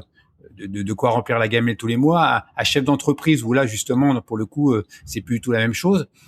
Comment toi tu as vécu ce changement de statut qui est pour moi vraiment le grand écart entre l'enseignant et le chef d'entreprise. Alors, il n'est pas question de stigmatiser l'un ou l'autre. Hein. Enseignant d'EPS, c'est très difficile. C'est beaucoup de temps, contrairement à ce que les gens pensent. Et c'est pas parce que le salaire tombe tous les mois que c'est facile. Loin de là. Mais chef d'entreprise, c'est aussi très très très difficile. Enfin, chaque métier a ses avantages et ses inconvénients. Je suis bien placé pour le savoir. Mais toi, comment t'as appréhendé ce passage de l'un à l'autre? Alors déjà, ça a été très très long comme processus. Alors il faut savoir que moi je suis fille de fonctionnaire, donc fille de prof et fille d'infirmière scolaire. Donc moi je me suis pas posé la question. Forcément, j'allais être dans l'éducation nationale. Ça n'a pas été simple. En fait, j'ai découvert à quel point je pouvais me réaliser davantage que dans mon métier à partir du moment où le projet du J-1 a commencé pour moi. C'est-à-dire que ce côté montage de projet, organisation, l'aventure humaine qu'on vivait et tout ce qu'il y avait autour a fait que mon métier m'a paru fade à côté. Et quand je suis revenue la première année, j'ai eu une phase très difficile au retour. Et c'est là que l'idée de reconversion est venue. Ça a mis 8 ans. Donc voilà, j'ai mis 8 ans avant d'oser me lancer, quitter cette sécurité. Alors moi, je suis fille d'enseignant ou et en plus je suis une femme qui manquait de confiance en moi. Donc se lancer et se jeter dans le grand bain comme ça, c'était compliqué. Donc vraiment, ça a mis beaucoup de temps à se construire. Et là, on va pas se mentir, c'est pas facile. C'est pas facile parce que c'était quand même très sécurisant, voilà, comme tu disais, d'avoir ce salaire qui tombait et puis d'avoir une structure aussi dans ces journées. En tout cas, ce qui est sûr, c'est que l'associatif m'a tout appris. Puisque en fait on le disait, c'est de multiples casquettes à mettre au fur et à mesure des projets qui se montent et c'est comme ça que j'aurais pas pu me lancer du jour au lendemain. On peut vraiment dire moi que le vélo a changé ma vie, parce que si j'avais pas rencontré le vélo, je pense que je serais toujours enseignante. Donc le vélo m'a permis d'arriver dans l'associatif, de monter des projets et donc d'avoir les armes, de considérer avoir enfin les armes pour me lancer et partir dans autre chose. Donc là, je suis partie il y a 2 ans et demi avec le projet d'organiser des stages de vélo, donc les stages Donnons des ailes au vélo à destination des femmes. Bon, c'est pas évident non plus parce qu'évidemment, on s'adresse à une niche des femmes pratiquantes du vélo. Pour autant, voilà, c'est des projets à chaque fois qui sont magiques. C'est un peu comme des mini J-1. On retrouve cette aventure humaine, toute la préparation en amont, le fait de vivre quelque chose de fort ensemble autour du sport, de créer des liens, de créer aussi du réseau, de se donner confiance entre femmes, de repartir plus autonome et plus forte. Et puis après, d'arriver à se lancer dans des choses qu'on n'aurait pas faites forcément avant. Voilà, donc moi j'en suis au stade du lancement de l'entreprise et pour l'instant encore un peu fragile. C'est pas simple, mais forte de toutes les expériences que j'ai pu avoir avant dans l'associatif et en me disant de toute façon si jamais ça fonctionne pas, je serai toujours capable de rebondir parce que maintenant j'ai plein d'éléments dans ma valise de confiance. Donc il faut que j'arrive à les utiliser au bon moment. Donc c'est clair que c'est pas simple. Voilà, moi je regrette pas, mais c'est une nouvelle vie en tout cas qui se lance. Oui, alors je vais juste faire un petit retour en arrière, mais ça ne concerne que moi. J'espère que je n'ai pas été maladroit dans mes propos, parce que parfois on s'en rend compte qu'après. Je précise que le choix d'enseigner n'est jamais, enfin en tout cas en ce qui me concerne, et je pense que c'est le cas pour toi aussi et pour la plupart des enseignants, il n'est pas motivé par le fait d'avoir un emploi sécurisé, parce que de toute façon, si c'est la motivation, on va pas tenir longtemps avec les gosses.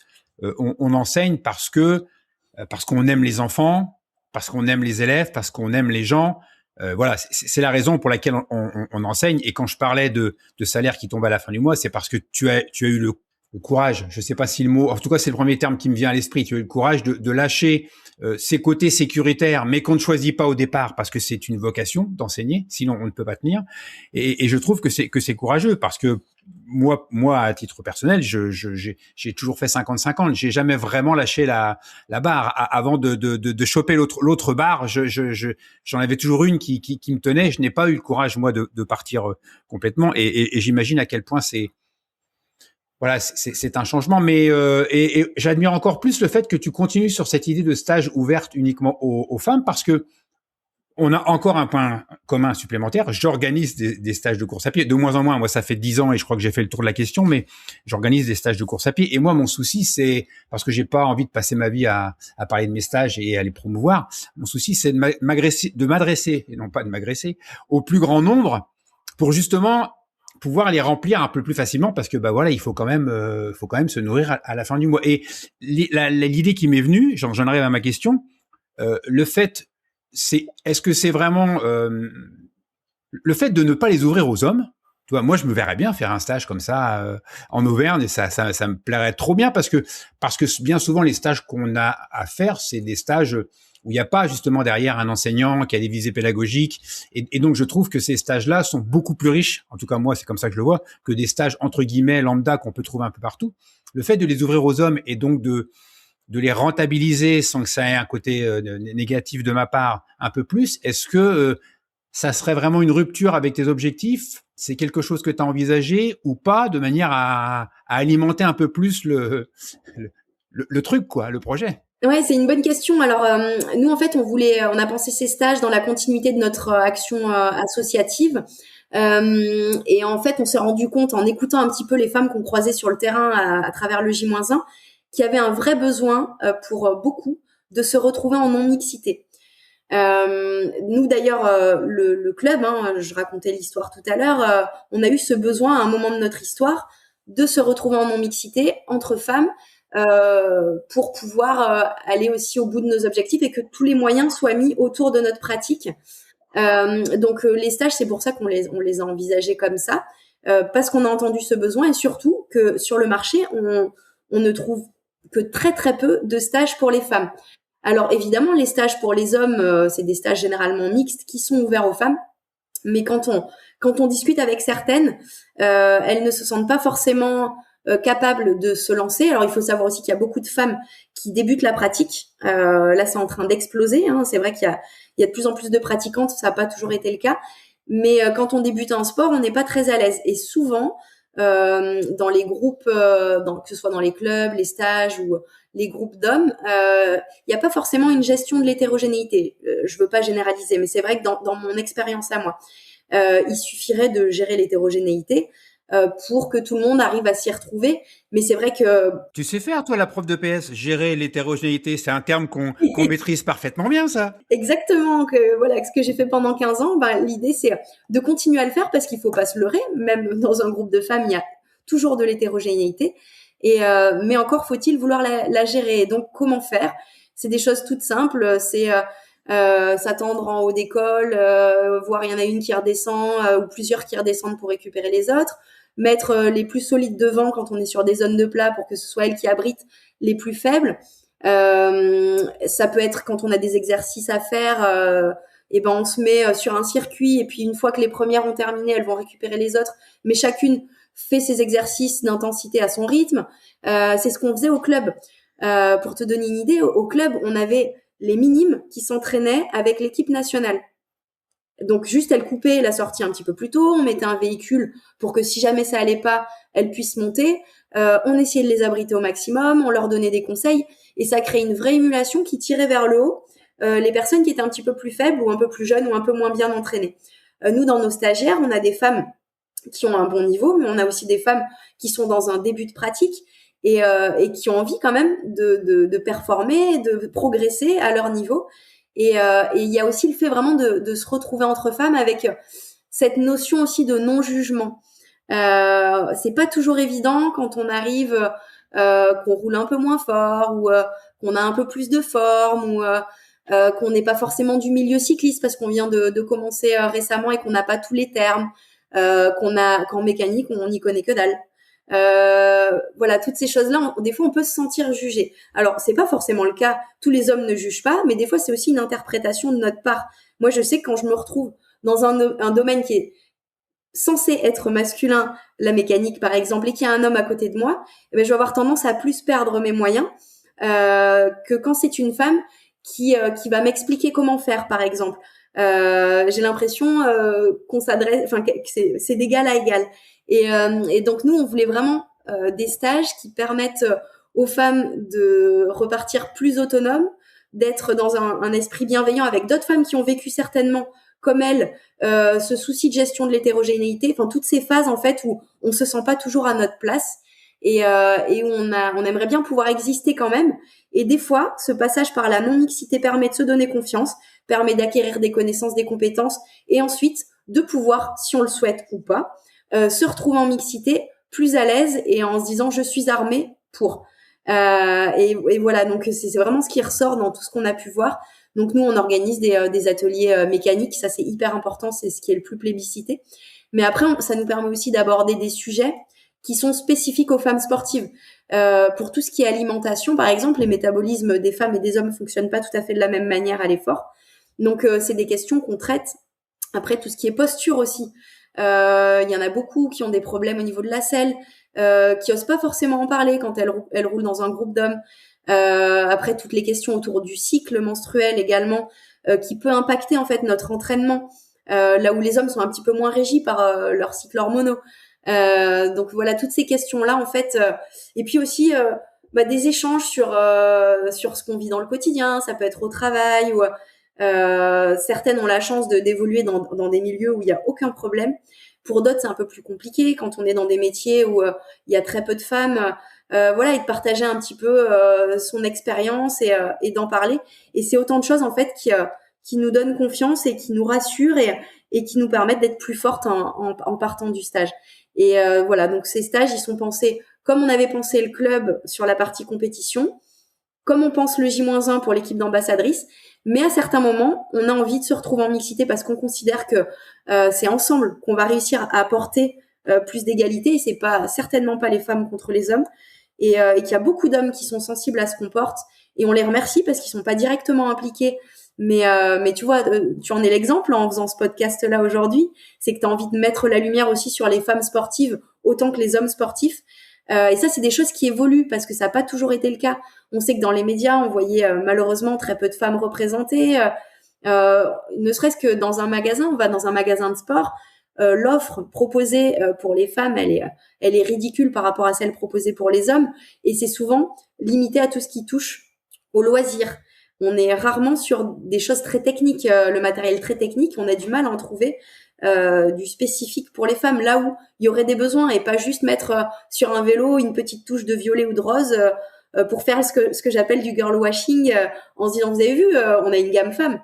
Oui, mais est-ce qu'elle est pensée pour les femmes? Non.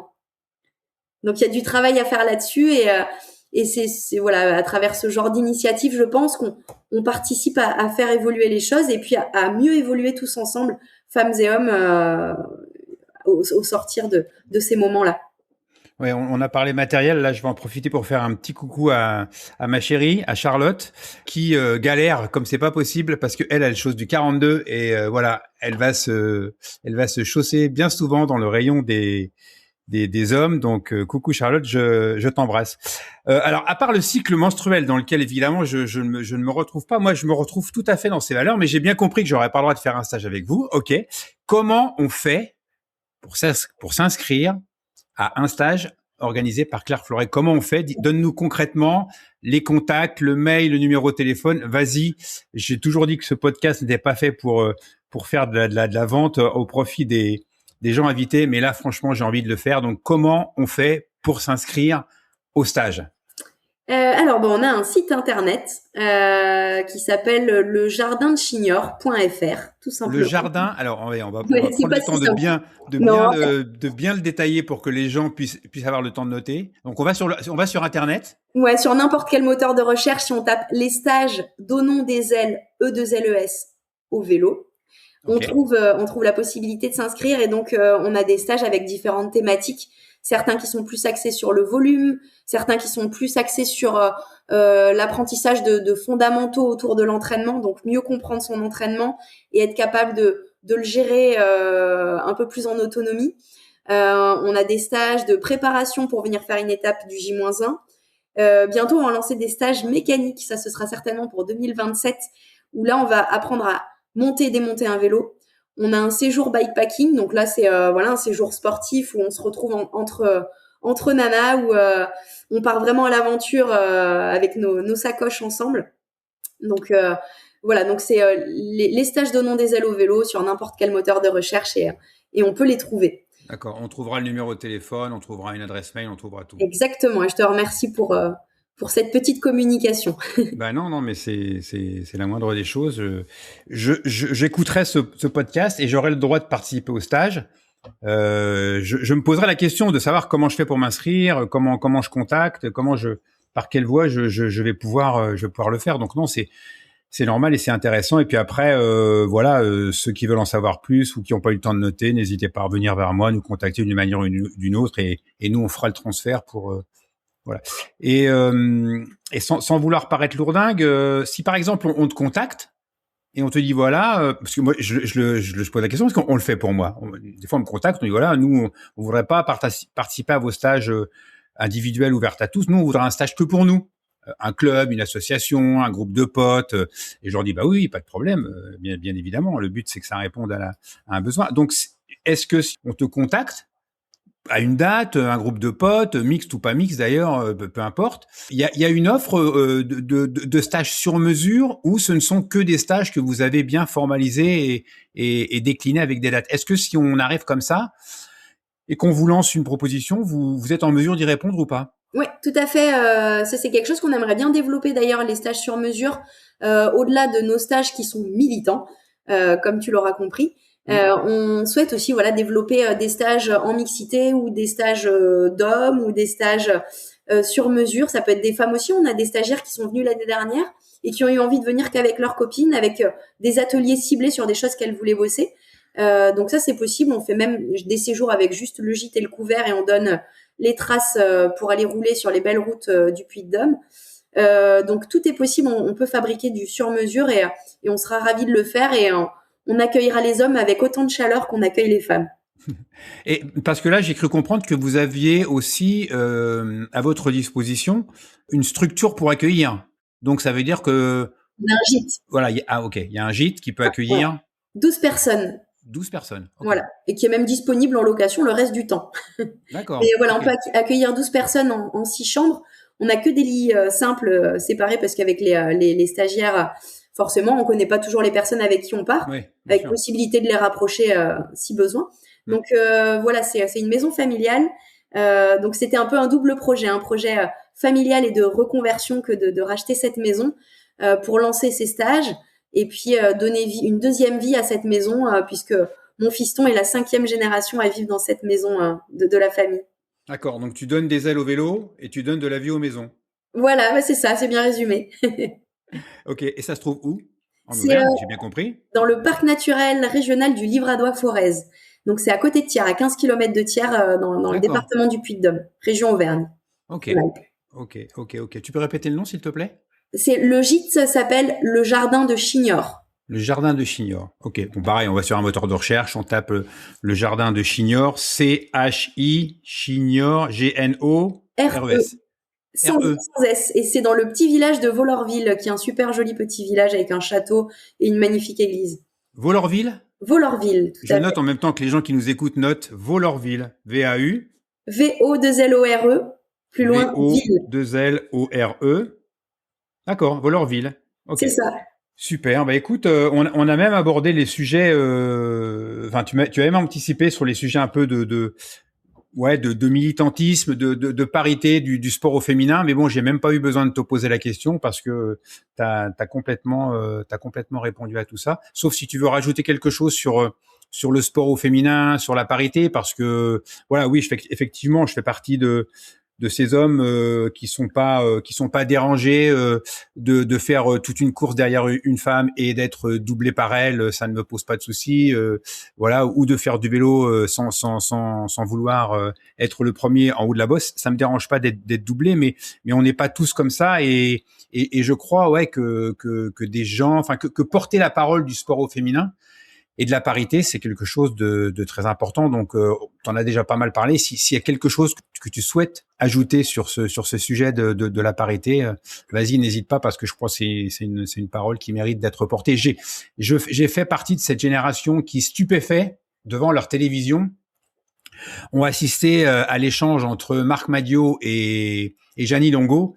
Et je peux te dire que, je ne sais pas en quelle année c'était, 90, 95, mais j'étais terrifié, pas terrifié, je trouve pas le mot, par l'attitude de Marc Madiot, qui au-delà de ça quelqu'un que j'apprécie beaucoup parce qu'il a fait beaucoup pour le vélo de manière générale.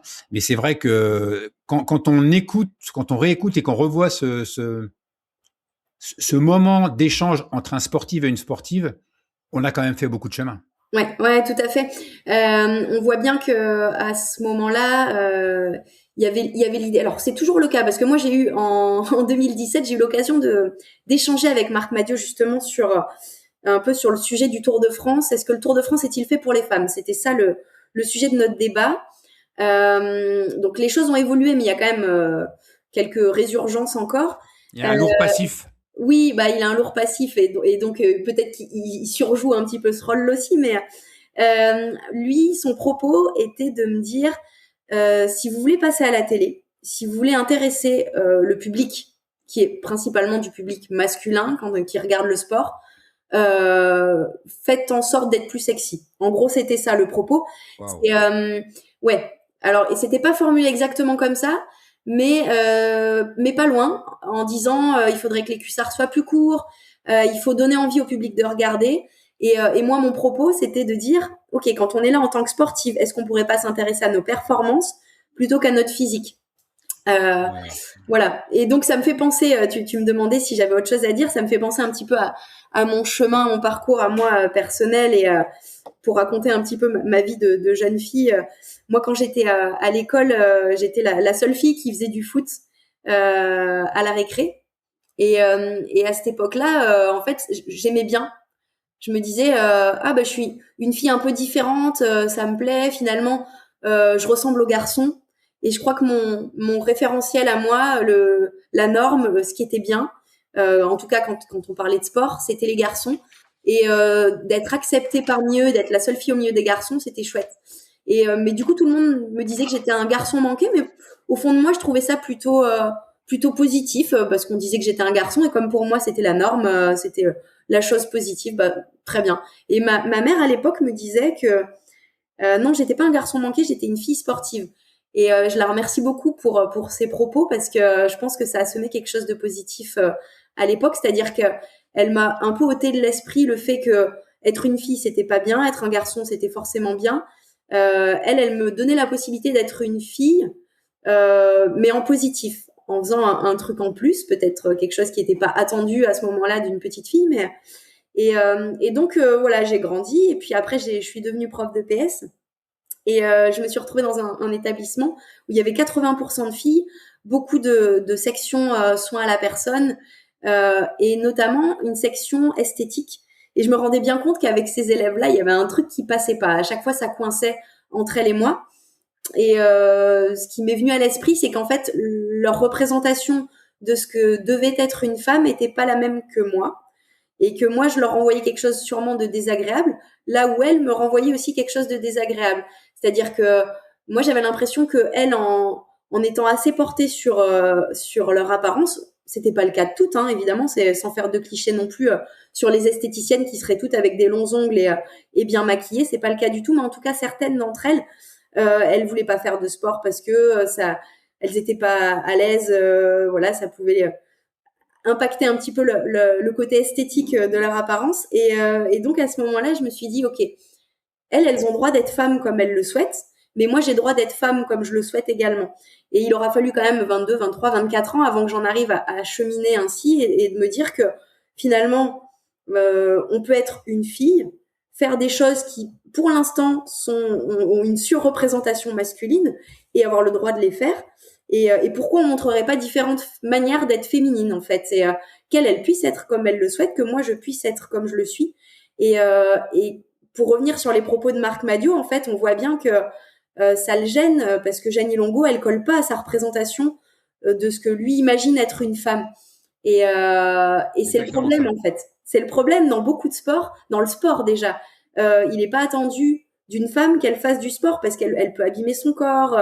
Le vélo, si on refait l'histoire, il y a un siècle de ça, les femmes n'avaient pas le droit de faire du vélo parce que c'était censé impacter leur capacité à procréer. Et donc, elles ont été interdites d'accès au vélo. Et c'est venu petit à petit, mais avec des gros retours en arrière. Et en fait, ça explique pourquoi on en est là aujourd'hui. Pourquoi il y a une énorme différence entre l'évolution du cyclisme masculin et du cyclisme féminin, c'est que c'est le même sport. Sauf que les femmes, elles ont pris un siècle de retard parce qu'elles n'ont pas eu le droit au départ de venir pour des raisons médicales, religieuses, mais surtout parce qu'on considérait que c'était pas leur place socialement que de faire du sport. Et voilà. Et je pense que moi, dans ma petite histoire, j'avais quand même toutes ces choses-là qui étaient ancrées. Et je voulais les partager avec toi parce que je trouve que c'est quelque chose d'intéressant. Et petit à petit, je suis passée de OK, la référence, c'est le garçon, à il peut y avoir, on peut être une femme, bien le vivre, ne rien s'interdire, avoir accès à tout. Encore faut-il que la société nous laisse la possibilité et que nous, on se laisse la possibilité de le faire parce qu'il y a aussi beaucoup d'autocensure de la part de beaucoup de femmes et j'en fais partie. Et puis on peut faire du sport en ayant le physique qu'on veut. C'est-à-dire que on peut avoir le physique de Pauline Ferrand-Prévot qui est venue parce que c'était les propos de Marc Madiot à l'époque de dire Pauline c'est bien, elle est féminine, elle donne une autre image, ça donne envie de regarder. Oui, je trouve ça très bien que des femmes comme Pauline puissent s'identifier aussi à un sport où il y avait beaucoup d'hommes et où les femmes avant avaient toutes les cheveux courts. Mais il faut aussi que les femmes qui ont envie d'avoir les cheveux courts et puis de se comporter comme ce qu'il est attendu de peut-être d'un homme ou en tout cas de manière plus masculine entre guillemets, elles puissent aussi continuer à le faire et que chacune trouve sa place et qu'on puisse tout exister et surtout ne rien s'interdire.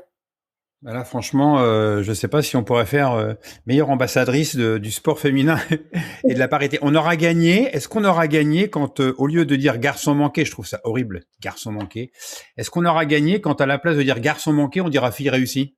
Ouais, bah, je trouve la formule géniale. Mais oui, évidemment. Et c'est ce que sont toutes les filles sportives en fait. Ce sont des filles réussies. On est d'accord.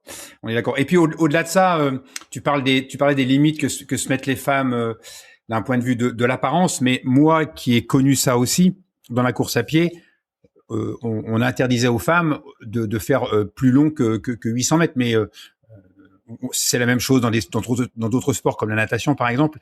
Et donc le premier marathon aux Jeux Olympiques où les hommes ont donc autorisé les femmes. L'homme a enfin autorisé la femme à faire le marathon parce que la femme n'était pas capable physiologiquement de courir longtemps. On ne sait pas sur quoi ça repose, puisqu'elles avaient pas le droit de le faire. Mais l'homme s'imaginait qu'elle n'en était pas capable. Et donc, il y avait en plus des limites physiologiques qu'on imposait aux femmes. Et moi, j'ai connu donc cette période où j'ai vu la première américaine devenir championne olympique de marathon en 84 à Los Angeles. Mais j'ai vécu aussi l'équipe de France de 24 heures.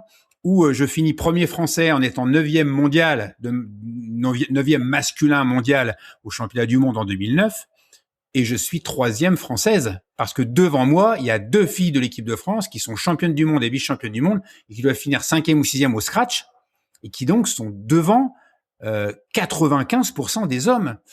À une époque où on disait, alors qu'il n'y a pas longtemps, on disait aux femmes, non, au-delà de 800 mètres, vous pouvez pas faire. Donc, cette espèce de chape de plomb qu'on a fait subir aux femmes sur tous les plans, l'histoire et l'avenir nous montrent qu'on s'est trompé et que donc il faut qu'on soit ouvert à ces notions de parité, de sport au féminin. Enfin, il faut qu'on change notre vision des choses. C'est tout. C'est aussi simple que ça.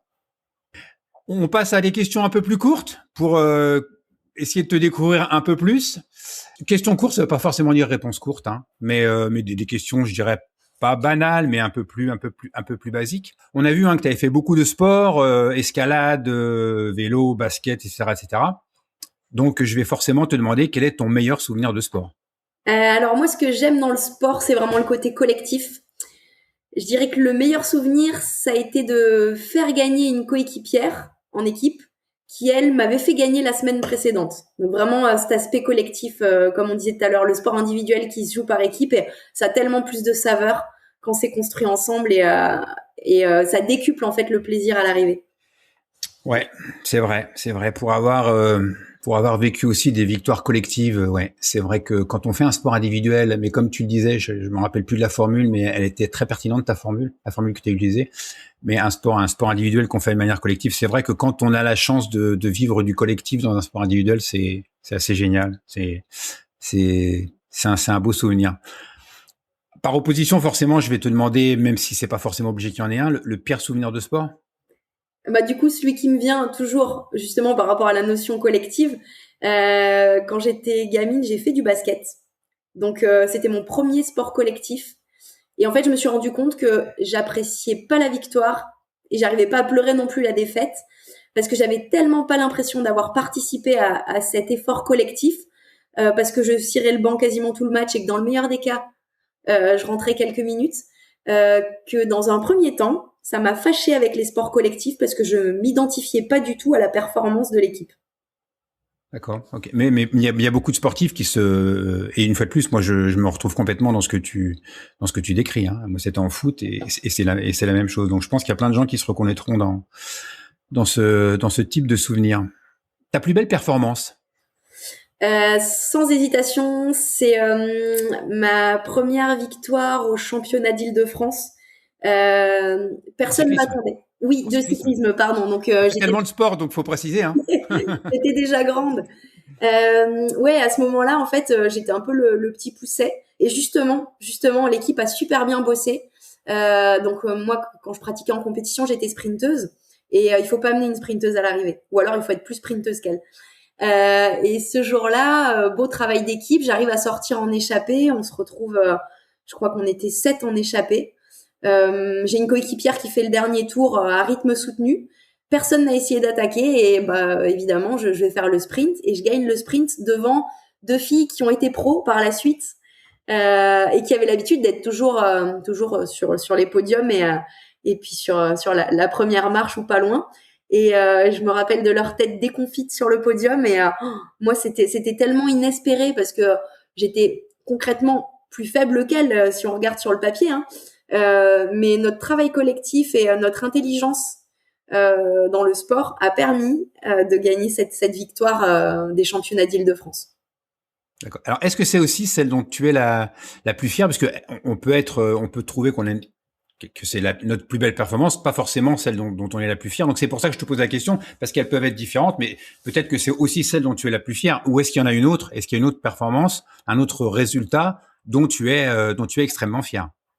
Euh, alors, je crois que c'était la même année. Je vais parler d'une autre parce qu'en plus, elle va revenir un petit peu sur ce qu'on disait avant sur les questions d'égalité. Donc, ma plus grande fierté, ça a été de gagner une course masculine. Ah Euh, ouais. voilà, bon, c'était à niveau départemental, hein, donc c'était pas le niveau auquel moi j'évoluais parmi les femmes. Mais pareil, hein, je pense qu'ils s'y attendaient pas trop. Ils voient une nana au milieu du peloton. Bon. Et puis je finis devant tout le monde. Et donc très fière, très très fière de moi. C'était la première course de la saison en plus.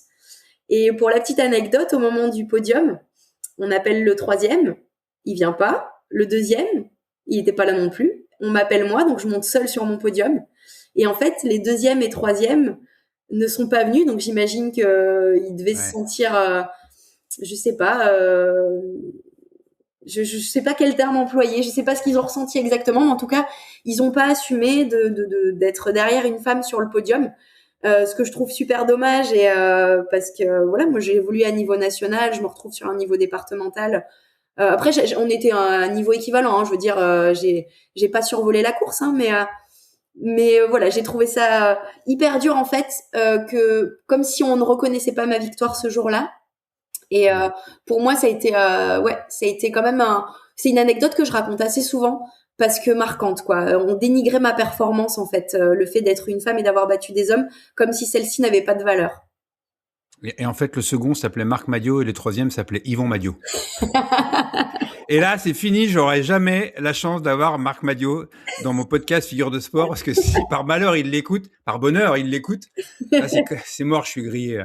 Je suis grillé. Sauf si tu me dis que la plus belle performance d'un autre sportif, c'est Marc Madiot quand il a gagné Paris-Roubaix, mais t'es pas obligé de le dire. Donc, la question suivante, je rebondis, la plus belle performance d'un autre sportif. Ah, je vais donner une performance récente. Il y en a beaucoup, hein, mais une toute récente et que je trouve incroyable et qui fait un petit peu écho aussi à ce qu'a pu me dire Christian Prudhomme avant que le Tour de France Femmes n'existe. Je vais parler de la performance de Pauline Ferrand-Prévot cet été, qui gagne le Tour de France l'année après avoir dit un jour je gagnerai le Tour de France.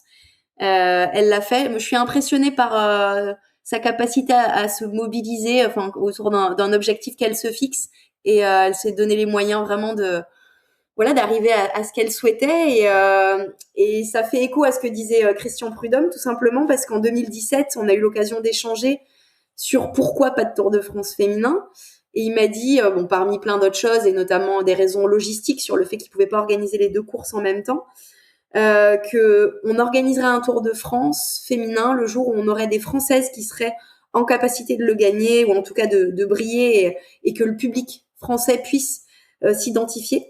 Et moi, je lui disais, bah oui, mais à un moment, il faut amorcer la pompe. Si on attend d'avoir des Françaises qui marchent, peut-être qu'il faut qu'il y ait des courses où elles puissent aussi évoluer. Et en fait, ce Tour de France féminin, il a permis de professionnaliser la pratique, en fait, grâce à la grande visibilité du Tour de France. Il y a des sponsors qui sont arrivés, des moyens qui sont arrivés, et donc les femmes, et notamment les Françaises, ont pu arrêter de travailler à côté et se consacrer à 100% à leur pratique, évoluer, performer et se retrouver à gagner au bout de... on était à la 4e édition, si je dis pas de bêtises, 22, 23, 24, ouais, c'est ça. Avoir une Française qui gagne le Tour de France, c'est incroyable, quoi. Donc, pour moi, il y a aussi cette dimension-là... d'avoir montré que oui, ASO, vous avez bien fait de lancer un Tour de France féminin. On est à la hauteur. Pauline qui habite, moi je suis à Reims, là je suis à Tinqueux, hein. Pauline de Pouillon, donc qui est un petit village qui est juste au-dessus, à quelques kilomètres au-dessus de Reims, là où je passe d'ailleurs souvent en vélo. Et Pauline qui disait à sa maman, pourquoi je suis pas un garçon? Parce qu'elle voulait faire, le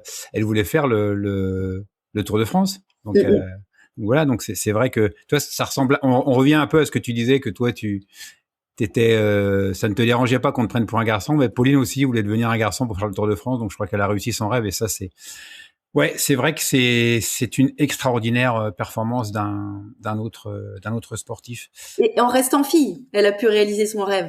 C'est ça, oui. Incroyable. Bien sûr.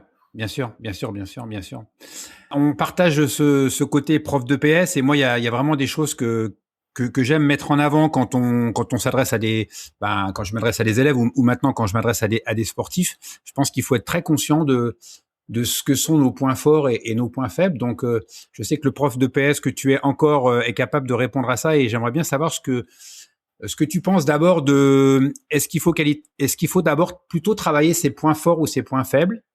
Moi j'ai mon opinion là-dessus, mais on s'en fout, c'est la tienne qui compte. Et pour aller un peu plus loin, quel est d'après toi ton point fort, et quel est d'après toi ton point faible? Donc est-ce que tu les traites dans l'ordre où tu veux, hein, ton point fort, ton point faible. Comment tu appréhendes ces notions de point fort et de point faible, en les travaillant ou en ne les travaillant pas? Alors pour mon point fort, si on parle je vais pas parler physiquement, j'en parlerai après, mais pour moi mon point fort c'est ma capacité à endurer les contraintes. C'est-à-dire que dans le sport de compétition en tout cas, on sait qu'il y a quand même pas mal de choses qui peuvent être contraignantes, et notamment tout ce qui touche à l'entraînement. En tout cas, moi je l'ai vécu à certains moments comme des contraintes. Et je sais que je suis capable d'encaisser pendant longtemps des contraintes, des fois trop longtemps. Et du coup, je pourrais même dire que c'est aussi mon point faible. Le fait de pas savoir dire stop, en fait, et d'aller trop loin dans la contrainte. C'est ce qui a fait d'ailleurs que j'ai mis 8 ans à me reconvertir. Je suis restée dans quelque chose qui me contraignait, là où, parce que j'étais capable de l'endurer, mais là où ça aurait été peut-être mieux de partir plus tôt. Et moi, c'est dans la compétition d'ailleurs, je me suis retrouvée à continuer trop longtemps pour diverses raisons, parce que personne voulait prendre le rôle de capitaine une fois que je serais partie, parce que j'ai toujours été comme ça, parce que c'était mon identité d'être cycliste en compétition, et du coup je suis allée trop loin jusqu'au point de m'en écœurer. Donc c'est ce qui a fait vraiment mon point fort. Ça me permet d'aller loin, de pousser loin dans les entraînements, d'aller rouler des fois dans des situations pas faciles. Mais c'est aussi mon point faible, parce que c'est ce qui fait que j'oublie des fois de m'écouter, et que je m'oublie moi un petit peu, et que je me mets au service de la pratique ou de mon métier, et que j'oublie un petit peu ce qui est bon pour moi. Est-ce que tu es capable, parce que moi si on me dit ça, je vais forcément répondre à la personne, la solution c'est de s'écouter, c'est de prendre soin de soi, c'est de se prioriser au lieu de prioriser les autres, et c'est quelque chose que tu sais faire, que tu essayes de faire quand tu arrives comme ça à tes limites, ou t'as pas forcément cette capacité à te dire là il faut que je fasse une pause, il faut que je pense à moi, il faut que je me centre sur moi, il faut que je m'écoute, parce qu'en fait quand on va trop loin c'est parce qu'on s'écoute pas aussi. Est-ce que tu arrives à faire ça ou pas? Ça, c'est pour ça que je le considère vraiment comme un point faible. J'ai conscience qu'il y a un travail à réaliser là-dessus. Et j'ai trop longtemps oublié le plaisir, en fait. Et d'ailleurs, maintenant, j'ai arrêté la compétition il y a 2 ans et demi. Et ce qui est important pour moi, ce qui doit être au centre, et ce qui pour moi est la base de tout, et notamment du sport, c'est le plaisir. Et d'ailleurs, quand on regarde les sportifs de haut niveau qui durent, c'est ceux qui, pour moi, continuent à jouer, en fait, voilà, qui sont dans le côté ludique. Pour moi, c'est important de garder ce plaisir, la magie un peu du sport, quoi, comme quand on était gamin. Je suis allée voir Mélissa Plaza là, il y a pas longtemps, qui est une ancienne footballeuse de très haut niveau, qui fait du slam, et qui racontait que elle a un slam qui s'appelle Les dimanches n'ont pas la saveur des samedis. Et je trouvais ça génial, ça me parlait tellement. Elle expliquait que quand elle était gamine, les entraînements, c'était le samedi. Et elle était toute excitée toute la semaine à l'idée d'aller rejoindre ses copines et d'aller jouer au ballon, quoi. Enfin, jouer au ballon, je dis, c'est pas de manière péjorative, hein. Oui, D'aller jouer, le côté ludique du sport, et qui fait progresser, hein. Et une fois qu'elle est devenue pro, les matchs avaient lieu le dimanche, et elle disait que les dimanches, une fois qu'elle est devenue pro, n'avaient plus la saveur des samedis de son enfance où elle était toute excitée toute la semaine. Et moi, ça m'a tellement parlé, parce que c'était vraiment ça. À l'époque où je faisais de l'escalade, j'avais hyper hâte, quand j'étais gamine, ado, d'être aux compétitions. Vraiment, ça m'excitait, hein. J'y pensais toute la semaine, même des fois des semaines à l'avance. Et quand j'ai commencé la compète en vélo, je pense que c'est lié à l'hétérogénéité, au fait d'être en échec très longtemps. Peut-être un peu de peur de la chute aussi, et le fait que ce soit un sport qui soit dur, le vélo. Enfin, moi, c'est vraiment le sport le plus dur que j'ai fait. C'est ingrat, ça fait mal. Il y a plein de belles choses, mais en tout cas, moi, ça m'a fait mal, quoi. J'avais pas cette excitation à l'idée d'aller sur la course. Par contre, j'avais une angoisse, et je crois que ça a duré quand même très très longtemps, et presque toute ma carrière cycliste, en fait, d'avoir cette perception là, qui était plutôt négative. Et les fois où j'ai réussi à me faire plaisir sur des courses, c'est quand on recommençait à jouer, c'est-à-dire les fois où on arrivait à faire la course d'équipe, quand on se retrouvait avec des équipes à notre niveau, quand il n'y avait pas de problème d'hétérogénéité, justement, que le rapport de force était équilibré. Et c'est souvent ce qui manque dans le vélo pour les femmes en compétition, c'est que c'est pas encore suffisamment bien structuré, en tout cas à un niveau régional et national. Et on se retrouve avec des équipes qui ont des niveaux très très éloignés, et des fois au sein même d'une équipe. Et ce qui fait qu'en fait on peut pas jouer, parce que le rapport de force n'est pas équilibré, et donc on est sur la touche. Donc en fait on s'accroche à la route devant jusqu'au moment où on va péter. Là où pour moi la beauté de mon sport, la beauté du cyclisme, c'est tout ce qui est stratégique. C'est le fait de pouvoir répondre à une attaque, le fait d'avoir vraiment une analyse collective, et vraiment le jeu, quoi, de revenir à voilà, comme on joue au ballon, là on joue au vélo, et ça malheureusement, du fait du manque de structuration du cyclisme dans les années où moi j'en ai fait en compétition, j'en ai souffert, et j'avais très peu de plaisir. Donc quand j'ai arrêté la compétition, je sais que j'ai été un peu trop loin, justement, parce que j'ai enduré les contraintes trop longtemps. Par contre, j'ai repensé ma pratique et maintenant je le pratique vraiment de manière plaisir. Ça veut pas dire que de temps en temps je vais pas faire une pancarte, un sprint ou accélérer dans une bosse, mais je le fais quand j'ai envie.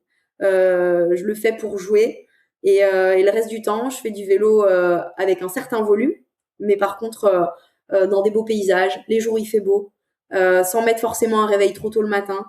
Voilà, j'ai quand même progressé, mais en tout cas quand j'étais compétitrice, j'ai pas réussi à travailler là-dessus. Cette description que tu me fais quand tu parles d'aller loin, etc., moi, et je pense que beaucoup de sportifs de sports difficiles comme la course à pied, comme le vélo ou comme la natation, souvent on nous dit mais vous êtes des malades. Et la question qu'on pose aussi ou qu'on peut poser, mais après quoi tu cours? Enfin moi c'est une question qu'on me posait souvent. Après quoi tu cours? Et donc la question qui me vient à partir de là, c'est si on est des malades, est-ce que le sport nous guérit? Après quoi on court? Après quoi tu roules? Et toi, par rapport à ça, c'est quoi tes réponses? Après quoi tu roules? Si on te dit après quoi tu roules, qu'est-ce que tu réponds? Et est-ce que si le sport guérit, t'as guéri de quelque chose? Sans hésitation, je roule après la liberté. Déjà parce que le vélo s'y prête particulièrement bien. C'est un outil de liberté. D'ailleurs, beaucoup de femmes, et notamment dans les candidates pour le J-1, le disent. Qu'est-ce qui vous a plu dans ce sport? Bah, c'est le fait de pouvoir se déplacer où on veut, quand on veut, au rythme où on veut, sans dépendre de personne. À la force de ses jambes, on n'a plus d'essence, c'est pas grave, on a des jambes. Il fait nuit, c'est pas grave, on a une lumière.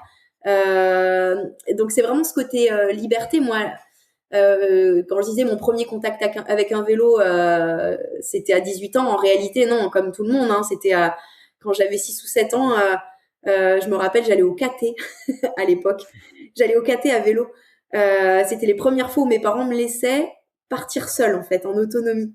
Et le vélo, pour moi, c'est ça, c'est aller où on veut, quand on veut. Et d'ailleurs, quand je parlais de plaisir, je le faisais déjà quand je faisais de la compétition parce que j'aimais bien mixer les modes de pratique, mais je le fais encore plus maintenant, c'est le voyage à vélo.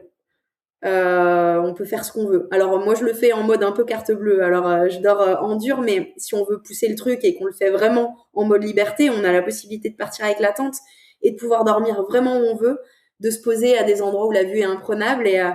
Moi c'est vraiment ce truc-là et ça s'oppose justement à ce que j'évoquais juste avant, les contraintes. Je me suis mis trop de contraintes pendant longtemps. Donc justement encore plus qu'avant, même si c'était déjà le cas, j'avais besoin de liberté avant et que je la trouvais à travers le vélo en mode voyage. Maintenant, je roule après la liberté. Ouais, c'est une belle phrase. Je retiens aussi en mode carte bleue, parce que je suis assez en mode carte bleue aussi, moi, quand il faut organiser un truc comme ça. Donc, j'avais un peu de scrupule en me disant, mais non, faut dormir dans un abri de bus. C'est comme ça, le vrai vélo backpacking. Mais donc, c'est bien. Tu valides qu'on peut le faire en mode carte bleue. Donc, je retiens parce que c'est plutôt le mode qui me va bien, moi. Moi, je me l'autorise et en fait, je pars du principe que chacun le fait. Enfin, on fait ça pour se faire plaisir, donc allons là où ça nous fait le plus plaisir. Ouais, c'est vrai. Mais après, il y a aussi une tendance quand même du sport. Je le vois je le vois en course à pied avec ces ultra trails où je ne sais pas où on va s'arrêter, mais les gens vont finir par dormir une semaine dehors et ça fait deux des héros. Il y a aussi un développement du vélo où on laisse partir les gens sur 1000 kilomètres, mais il faut qu'ils se débrouillent tout seuls, il faut qu'ils mangent. Enfin, tu vois, on est presque en mode sauvage. Alors oui, ok, c'est sans doute des héros et c'est très bien ce qu'ils font, mais moi je trouve qu'on pousse un peu loin les limites. Mais bon, peut-être que c'est mon grand âge qui fait que j'ai besoin d'un peu de confort. Mais parfois je trouve quand même qu'on pousse les choses très loin. Mais bon, voilà, c'est juste une réflexion personnelle. Est-ce qu'il y a une question qu'on ne t'a jamais posée et que tu voudrais que je te pose? Oui, alors souvent quand on fait des interventions autour du vélo, on oublie de nous demander si on fait autre chose que du vélo. Ou s'il y a des Est-ce que choses. tu fais autre chose que du vélo, Claire? Ben oui, il y a d'autres choses qu'on peut aimer en dehors du vélo. Et je me rappelle qu'à l'époque où je faisais de l'escalade, j'étais saoulée par les copains, déjà adolescente. Hein. Pourtant, adolescente, notre sport, c'est vraiment notre identité. Ça me fatiguait en fait quand les copains, ils voulaient partir dans des pays, des fois des pays comme la Thaïlande, et ils partaient avec leurs cordes, leurs chaussons, et ils ne faisaient que ça.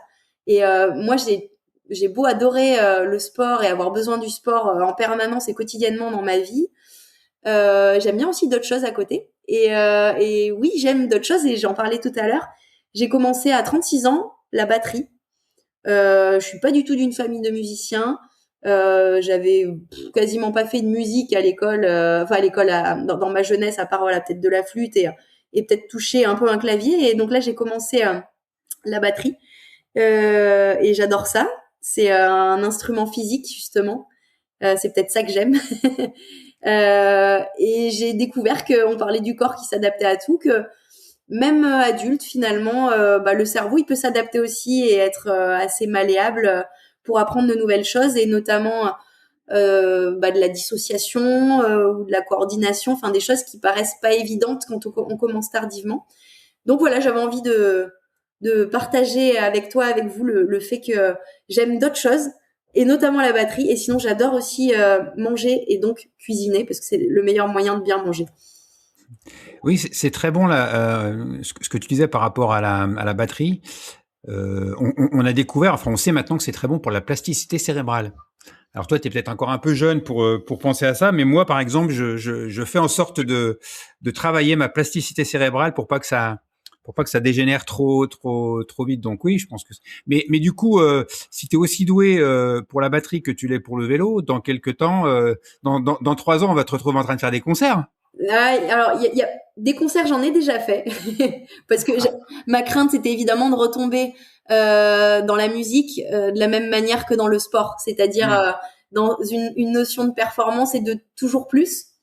J'ai essayé de m'en préserver un petit peu, mais comme le sport, en fait, quand on s'entraîne tout seul, de temps en temps, on a envie aussi de réaliser quelque chose collectivement. Et j'ai adoré. J'ai fait 2 petits concerts l'année dernière avec un groupe de petits retraités. J'étais la seule femme et la plus jeune largement. Et j'ai adoré ça. Mais non, il y a pas de risque. Je pense quand même que je retombe dans la même chose que le sport parce que justement, je prends garde maintenant de mettre le plaisir au centre.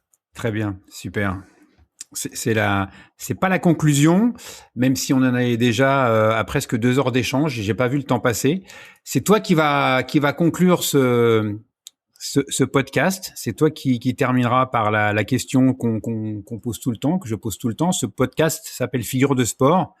Donc j'invite des gens que je trouve intéressants, inspirants, passionnants. C'était le cas pour toi. Je pense que tu es à la fois inspirante, passionnante, mais aussi intéressante. Moi, j'ai appris plein de choses. J'espère que tous ceux qui écouteront cet épisode apprendront plein de choses aussi. Donc on termine et c'est toi qui vas conclure par la phrase que je pose à chaque fois. Claire, c'est qui ta figure de sport ? Alors, moi j'ai envie d'évoquer une personne pour qui j'ai beaucoup d'admiration. Alors, évidemment, c'est une femme. Évidemment, c'est une cycliste. C'est Audrey Cordon-Rago. Pour moi, elle incarne à la fois une grande sportive de par ses performances, mais ce que je trouve encore plus incroyable, c'est d'avoir été sportive de haut niveau et d'être capable de se battre pour le collectif. Pour commencer à bien la connaître maintenant, c'est vraiment quelqu'un pour qui l'intérêt collectif prévaut et elle essaye de faire évoluer les choses et c'est pas toujours évident quand on est dans une carrière de sportif de haut niveau parce qu'on est souvent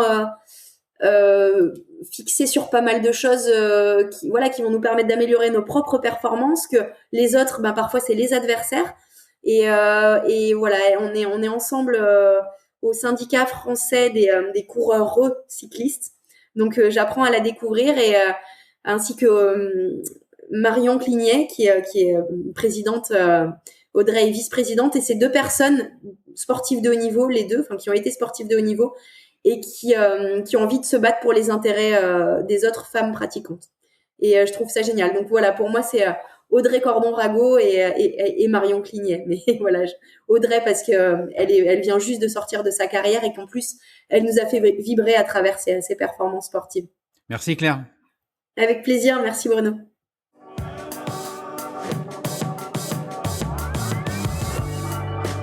Je souhaite et j'espère que cet épisode vous a plu. Je vous remercie par avance si vous me le faites savoir de la manière qui sera la plus pratique et la plus appropriée pour vous. Merci pour votre soutien. Il est important car ce podcast est porté par des énergies bénévoles. On se retrouve très rapidement pour un nouvel épisode de Figures de sport, à la rencontre de personnes toujours aussi intéressantes et toujours plus inspirantes. À très bientôt.